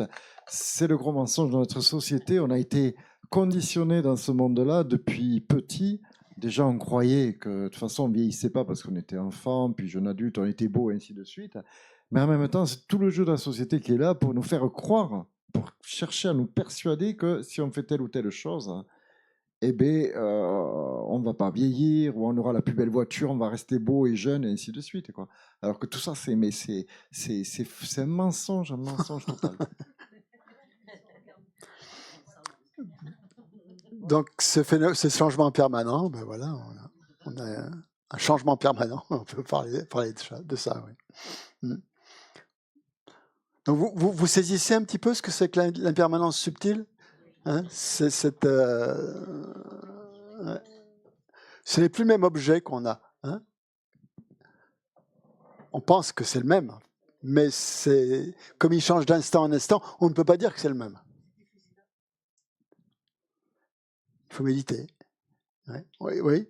C'est difficile à croire, effectivement. On a l'impression que c'est quelque chose de solide. C'est une saisie de la solidité. Et la méditation, la vacuité commence comme ça, justement, à partir du moment où l'on voit que les phénomènes perdent de leur solidité, de leur substantialité. En fait. Nous, on accorde une substance grossière aux choses. Mais toutes les sciences nous disent bien que les phénomènes sont composés d'atomes et tout ça, que ça change, que ça bouge, c'est qu'en mouvement constant. On l'accepte. Hein, on ne le voit pas, mais on l'accepte. Donc ça veut dire qu'on est capable d'accepter plein de choses qu'on ne voit pas. Hein, entre parenthèses. Oui, je veux juste faire un commentaire sur le fait de voir directement, enfin cette notion d'impermanence subtile. Je trouve que quand même, via une approche conceptuelle, on arrive quand même à pénétrer, quand on se concentre, à pénétrer cette réalité en fait, des objets, Tout à fait. Et tout à fait. Voilà, alors je pense qu'il faut cultiver ça, j'imagine. Bien sûr. Mais donc c'est l'idée c'est pas une vue qui utilise la conscience sensorielle, c'est une vue conceptuelle. Une conscience mentale qui utilise la conscience mentale. C'est la conscience mentale qui pour nous, c'est conceptuel, mais en méditant, on peut arriver peut-être à une perception non conceptuelle. Donc il faut pousser dans cette voie pour... D'accord. C'est ça. Exactement. Voir les conséquences et tout ça. Il faut appuyer sur le bouton. Ok, merci. Je m'appelle Paul Armand, Montbeitaki. Je suis du Gabon. Je ne sais pas si beaucoup connaissent le Gabon. On dit que le Gabon est à l'Afrique ce que le Tibet est à l'Asie. Pourquoi? Parce que c'est une terre de spiritualité, une terre de tradition. Un pays qui fait la moitié de la France en superficie pour 2 millions d'habitants, qui occupe 20% du territoire. Et 80%, c'est couvert de forêts. Wow. Et 1000 km de côte. Beaucoup d'êtres vivants, alors. Oui, énormément. Et quand on a des êtres vivants, mais derrière, il y a énormément d'allégories et de spiritualité. Alors, je trouve ce thème très intéressant et merci pour tous les enseignements qui sont très enrichissants. Et je m'interroge, si on parle de mort, alors, de là où je viens, la manière, déjà, selon qu'on est un grand initié ou un initié, donc un grand initié, c'est quelqu'un qui s'est totalement réalisé. Et un grand initié, lorsqu'il est totalement réalisé, au moment de sa mort, il y a les funérailles à la hauteur de son grade. de son grade, donc du niveau spirituel qu'il a atteint. Ouais. Sachant qu'il y a plusieurs rites, il y a des rites de passage, des rites initiatiques, il y a des rites qui consacrent l'immortalité de l'âme. Alors, la question que je me pose au Tibet ou dans le bouddhisme, lorsqu'on meurt, quelle est la pratique usuelle? Est-ce que c'est l'incinération? Est-ce qu'il y a des nécropoles? Qu'est-ce qu'on fait de la forme, donc des restes? Souvent, c'est l'incinération. Ouais. Ça peut être aussi le don au vautour, hein, pour les grands maîtres, par exemple. Hein. Ça peut être... voilà. Comment? Les dons d'organes, non. Non. On ne pratique pas ça. C'est surtout l'incinération ou le... Je ne sais plus comment on appelle ça. Quand on donne au vautour, il doit y avoir un terme, mais je ne sais pas comment. D'accord. Je l'ai lu quelque part, mais je ne me souviens plus. D'accord. Ok. C'est ça, ouais. Ben, merci. Ouais. Voilà. Donc l'impermanence subtile. Donc, Christian? Oui. Ouais, c'est Mickaël sur Zoom. J'ai une question. Est-ce que tu peux définir l'origine, enfin le terme de phénomène conditionné? Ouais. Conditionné. Pourquoi est-ce qu'on dit conditionné? Conditionné, c'est-à-dire qu'ils dépendent de causes et de conditions. Ils dépendent d'une cause directe et ils dépendent de conditions secondaires. Okay. Par exemple, si je prends une fleur, par exemple, c'est un phénomène conditionné, et sa cause directe, ça va être la graine, par exemple, hein, qui donne cette fleur ou cette plante, et les conditions, ça va être tout ce que l'on met à côté pour permettre le mûrissement de cette graine, c'est-à-dire l'eau, le soleil, les engrais, le jardinier, jardinière, voilà, tout ce qui contribue à ça. Les causes contributives, on dit. Hein. Donc il y a une cause directe et il y a des conditions, des causes conditionnelles. Voilà. Et donc les phénomènes conditionnés, c'est ça, c'est les phénomènes qui dépendent de causes et de conditions. Et tous les phénomènes conditionnés donc sont impermanents. Hein, c'est la définition de. Dès qu'un phénomène vient ou apparaît en dépendance de causes et de conditions, il est conditionné, hein, et il est impermanent. C'est notre cas, par exemple. Hein. Ok, merci. Voilà.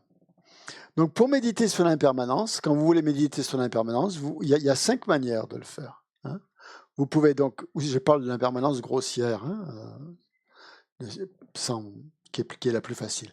Vous pouvez méditer sur l'impermanence de la destruction, hein, ce qu'on a dit en premier, la cessation, quelque chose qui se détruit. Hein. Vous pouvez penser à toutes les choses dans votre vie qui se sont détruites, qui n'existent plus, qui ont disparu, la mort d'une personne, par exemple, qui intervient lorsque sa force vitale a cessé, hein, par exemple.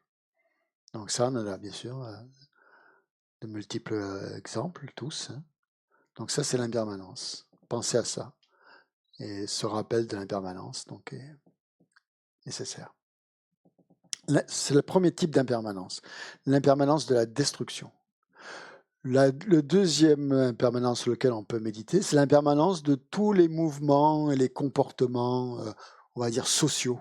Hein, comment la société évolue, par exemple. Hein, l'évolution sociale. Je sais pas, on peut penser, par exemple, à l'histoire, comment l'histoire a changé. À une époque, la royauté était prédominante. Maintenant, il semblerait que ce soit la démocratie. Je dis bien il semblerait. Mais enfin, bon. Après, ça sera peut-être autre chose. Ça en prend le chemin, on dirait. Dans certains pays, dans un grand pays. Et ou la place des femmes dans la société, par exemple, le rôle de la valorisation de la femme dans la société. Hein, voilà, donc pensez à réfléchir sur ces changements au niveau social, les mouvements sociaux, les comportements sociaux, comment ils changent aussi. Donc on voit l'impermanence aussi à ce niveau-là. Bien sûr, l'impermanence de la séparation, de voir que toute rencontre est finie en séparation. Donc c'est toutes les relations humaines, en fait, sont un tissu d'impermanence, hein, au sein des familles, au sein des organismes, des entreprises et tout ça. Toutes les relations humaines sont changeantes. Hein. Les amis deviennent des ennemis, les ennemis deviennent des amis. etc., etc. Les gens vous quittent, vous en trouvez d'autres voilà, c'est totalement impermanent. Quatrième impermanence, c'est l'impermanence soudaine. Quand quelque chose, d'un coup, quelque chose change, sans qu'on s'y attende. Hein. C'est un type d'impermanence aussi sur lequel on peut méditer. Quand un événement brusque arrive, hein, un changement rapide. Après, il y a des changements plus lents, comme les changements climatiques, par exemple, mais il peut y avoir des ouragans ou des choses qui arrivent tout d'un coup, qui sont aussi créées par des causes et des conditions, bien sûr, et sans qu'on s'y attende. Oui, ça fera peut-être plus partie de la cessation, de la destruction ou de la cessation, le décès de quelqu'un. Mais bon, ça rentre bien sûr là-dedans. Hein. Une maison qui brûle, oui, aussi. Oui. Quelque chose d'abrupt, de brutal, en fait, qui a... On peut penser aussi à des projets. On a des projets, puis on met vraiment l'accent sur ces projets. On fait tout pour qu'ils aboutissent. Et puis, il y a un blocage, il y a un obstacle. Le projet ne peut pas aboutir. Alors, on veut inviter quelqu'un, par exemple, ça nous arrive, nous sommes à l'Institut, de penser vraiment qu'on va inviter tel ou tel maître à venir ici. Tout se passe bien, on arrive à avoir les visas qu'il faut, puis tout d'un coup, il y a un événement qui se passe, on ne sait pas pourquoi, on ne sait pas d'où ça vient, le projet est bloqué. Bon, c'est tous les accidents, tout ce qui se passe au niveau des faits divers, il y en a énormément, bien sûr. La chute des cours en bourse aussi. Ça, c'était à prévoir. Hein. Mais bon, il y en a qui sont initiés là aussi. Il y a ouais. Il y en a qui sont plus ou moins prévisibles. Ouais.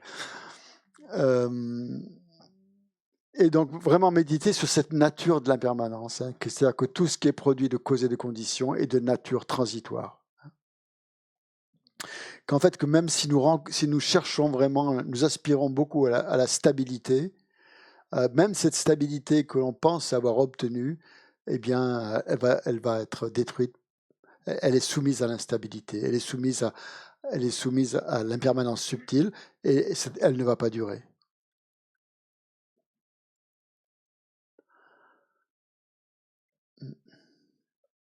Donc,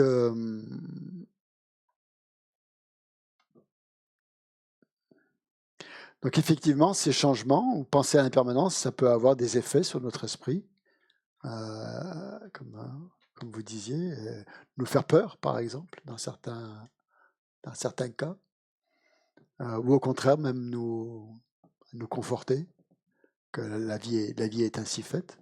Donc il faut voir comment on les vit, ces changements. Hein. Et ça, c'est une bonne méditation, en fait, de voir comment est-ce que l'on vit les changements.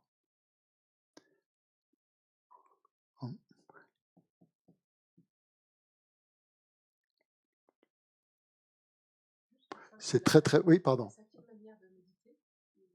C'est penser à la nature de l'impermanence, que tous les phénomènes, que tout ce qui est produit de causes et de conditions est voué à changer, change forcément.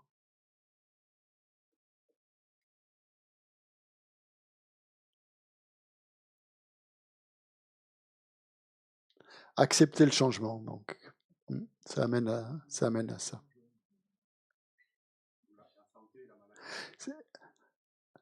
Oui. La santé et la maladie, oui. Bon, on va faire une méditation maintenant sur l'impermanence, tiens, pour terminer. Pour terminer la session. Oui, bien sûr. Oui, bien sûr.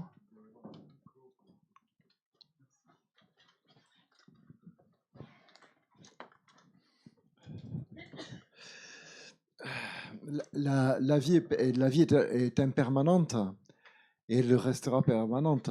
Mais le fait de connaître le dharma, d'appliquer le dharma, de vivre dans une certaines formes d'éthique, de moralité, de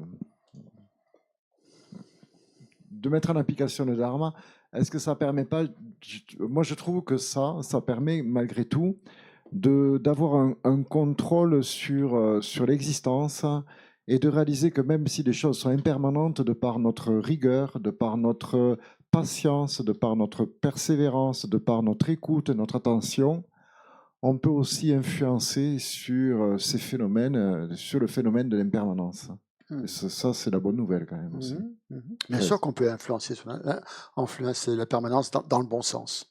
Et ça peut répondre peut-être à votre question, justement, en méditant sur l'impermanence, eh bien, on prend un peu le contrôle de la situation, effectivement. On ne perd pas le contrôle, au contraire, on prend un peu le contrôle, et en y mettant des choses, des pensées positives, comme tu viens de le décrire, finalement, ça va orienter l'impermanence vers des choses positives. L'impermanence va aller dans un sens positif. Hein, tout à fait. Tout à fait d'accord. C'est un peu... Oui. Oui. Oui, j'ai une petite question sur parce que j'ai bloqué sur la notion que la vacuité est permanente. Est-ce qu'il n'y a pas quelque chose, alors quelque chose qui, enfin un piège dans lequel ne pas tomber, de dire que ok la vacuité est permanente, donc de déduire que la vacuité est la seule chose qui est une existence. Enfin, je sais pas, je trouve qu'il y a un pas, un petit pas, enfin faire attention. Après, il faut voir la vacuité de la vacuité. Ah oui. Si tu fais de la vacuité quelque chose de permanent, enfin, je veux dire, si tu fais quelque chose d'intrinsèquement existant, hein, qui existe de par soi-même, ça va pas. Donc quelque chose peut être permanent, mais être vide d'existence propre. Ouais. La vacuité, c'est l'absence d'existence propre. C'est pas quelque chose, la vacuité. Hein. C'est pas quelque chose. C'est pas un objet conditionné. C'est l'absence. C'est une absence. C'est en ce sens-là que c'est permanent. D'accord.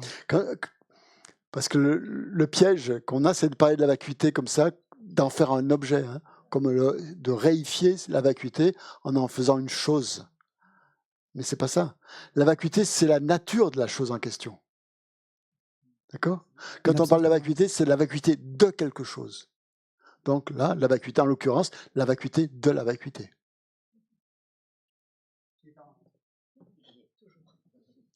Eh oui, ça ne change pas.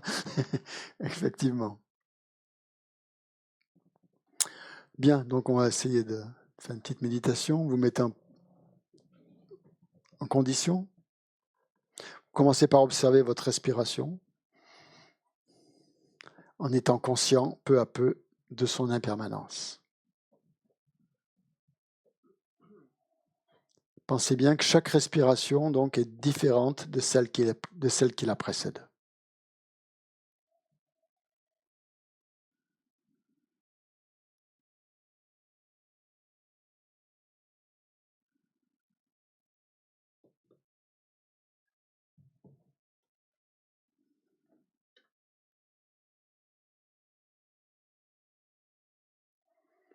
Chaque respiration est différente de celle qui lui succède.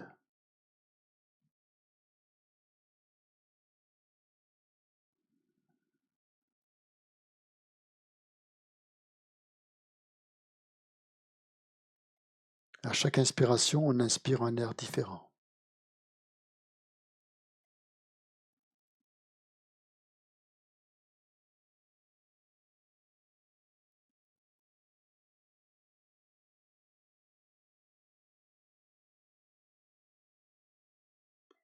À chaque inspiration, notre corps change.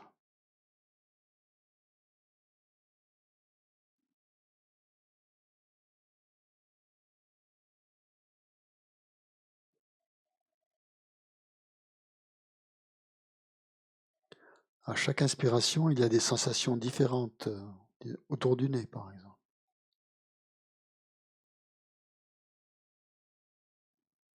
À l'intérieur des narines.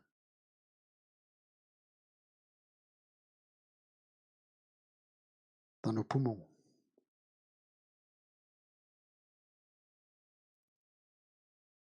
Notre abdomen.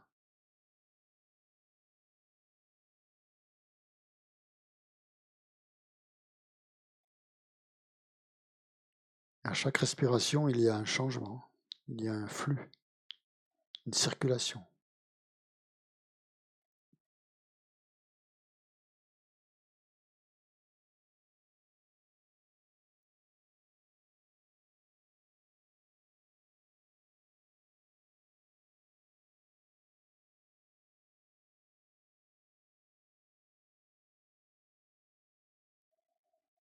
À chaque instant, il y a un changement dans toutes les cellules de notre corps, toutes les parties différentes, composées elles-mêmes de différentes parties, jusqu'au plus fine, jusqu'au plus subtil.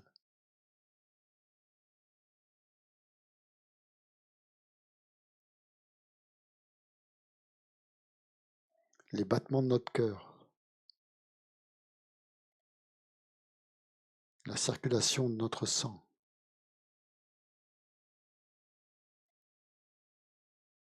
l'énergie de nos impulsions nerveuses.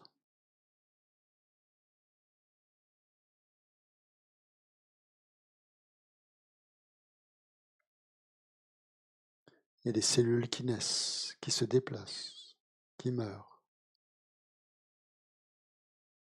qui se désintègrent.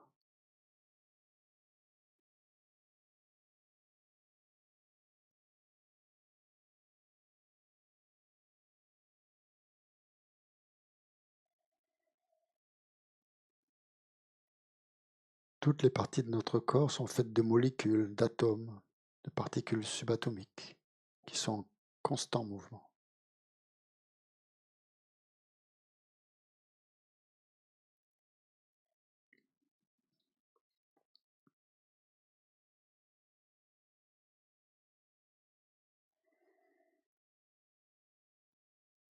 Donc essayez de vraiment éveiller en vous cette sensation que ce changement a lieu à chaque instant dans votre corps.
Maintenant, tournez votre attention vers votre esprit, qui lui aussi est composé de nombreuses parties, des pensées, des perceptions, des sentiments, des souvenirs, des images, qui se succèdent les unes après les autres, sans cesse.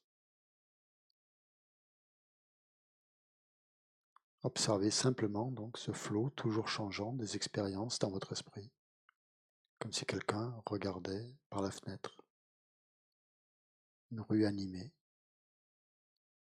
très animée. Ne vous accrochez à rien de ce que vous voyez dans votre esprit, ne jugez pas, ne faites pas de commentaires, observez simplement et tâchez de ressentir vraiment cette impermanence,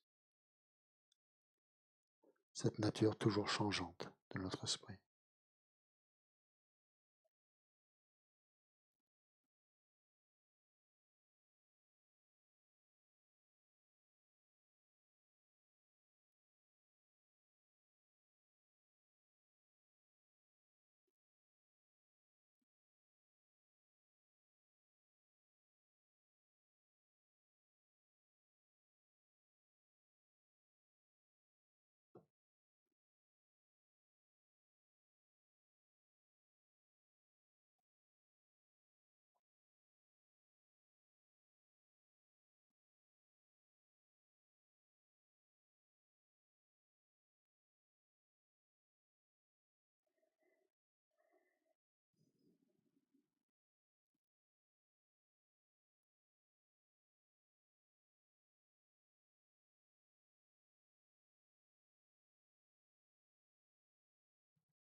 Maintenant, portez votre attention à l'extérieur. Pensez à tous les objets inanimés que l'on trouve dans le monde, dans l'univers. Les maisons, les immeubles, les routes, les voitures, les arbres, les montagnes, les océans, les rivières, le soleil, la lune, les étoiles. Tous ces phénomènes qui sont composés d'atomes et d'autres, toutes sortes de particules minuscules qui sont en constant changement à chaque moment, à chaque milliseconde. Rien ne demeure identique, sans changement.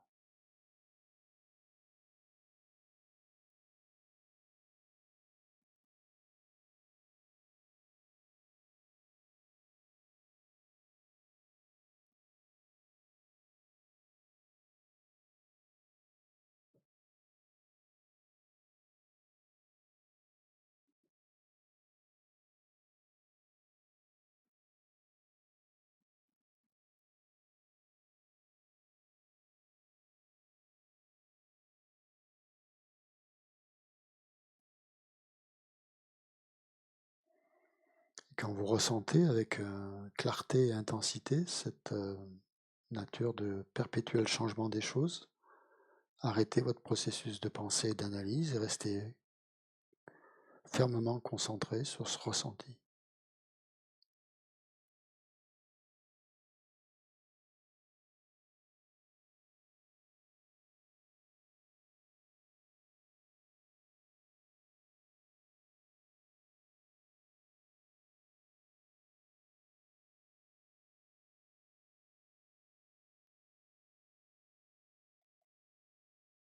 Et comme toute chose, ce ressenti va s'estomper, va changer.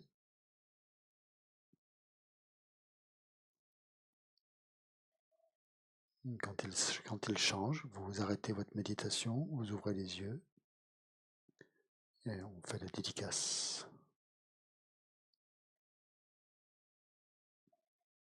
On pense comme dédicace qu'il est complètement irréaliste de s'accrocher aux choses comme si elles étaient permanentes. Que tout ce qui est beau, tout ce qui est plaisant change, finira par disparaître.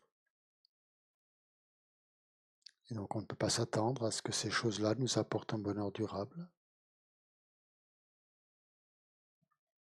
De même, rien de ce qui est déplaisant ou perturbant ne durera toujours. Ça pourrait même changer en quelque chose de mieux. Donc c'est pas la peine de s'en faire, d'en faire toute une histoire, ou de chercher à s'en débarrasser. Ça se fera tout seul.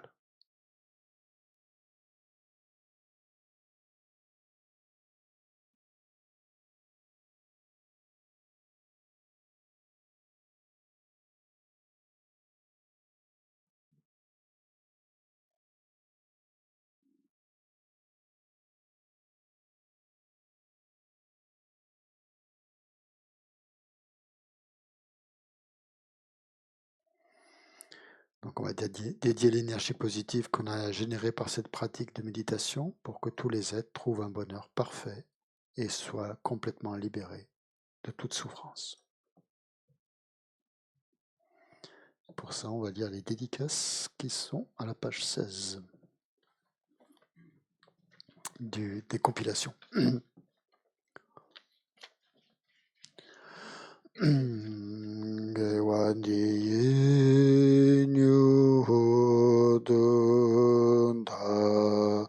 Lama Sangyen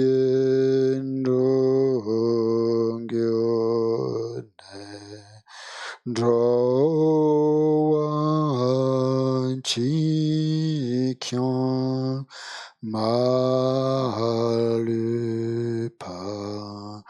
Teyi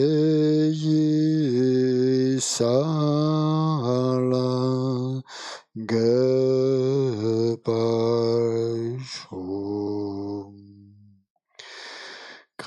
Grâce à l'impermanence, que tous ceux qui sont malades recouvrent rapidement la santé, que toutes les maladies de ce monde disparaissent à jamais, que dans aucune contrée, de par ce vaste monde, n'advienne épidémie, famine ou conflit, que les êtres vivent dans la vertu et le bonheur grâce à la richesse du Dharma, et que croissent l'abondance, la prospérité et l'excellence.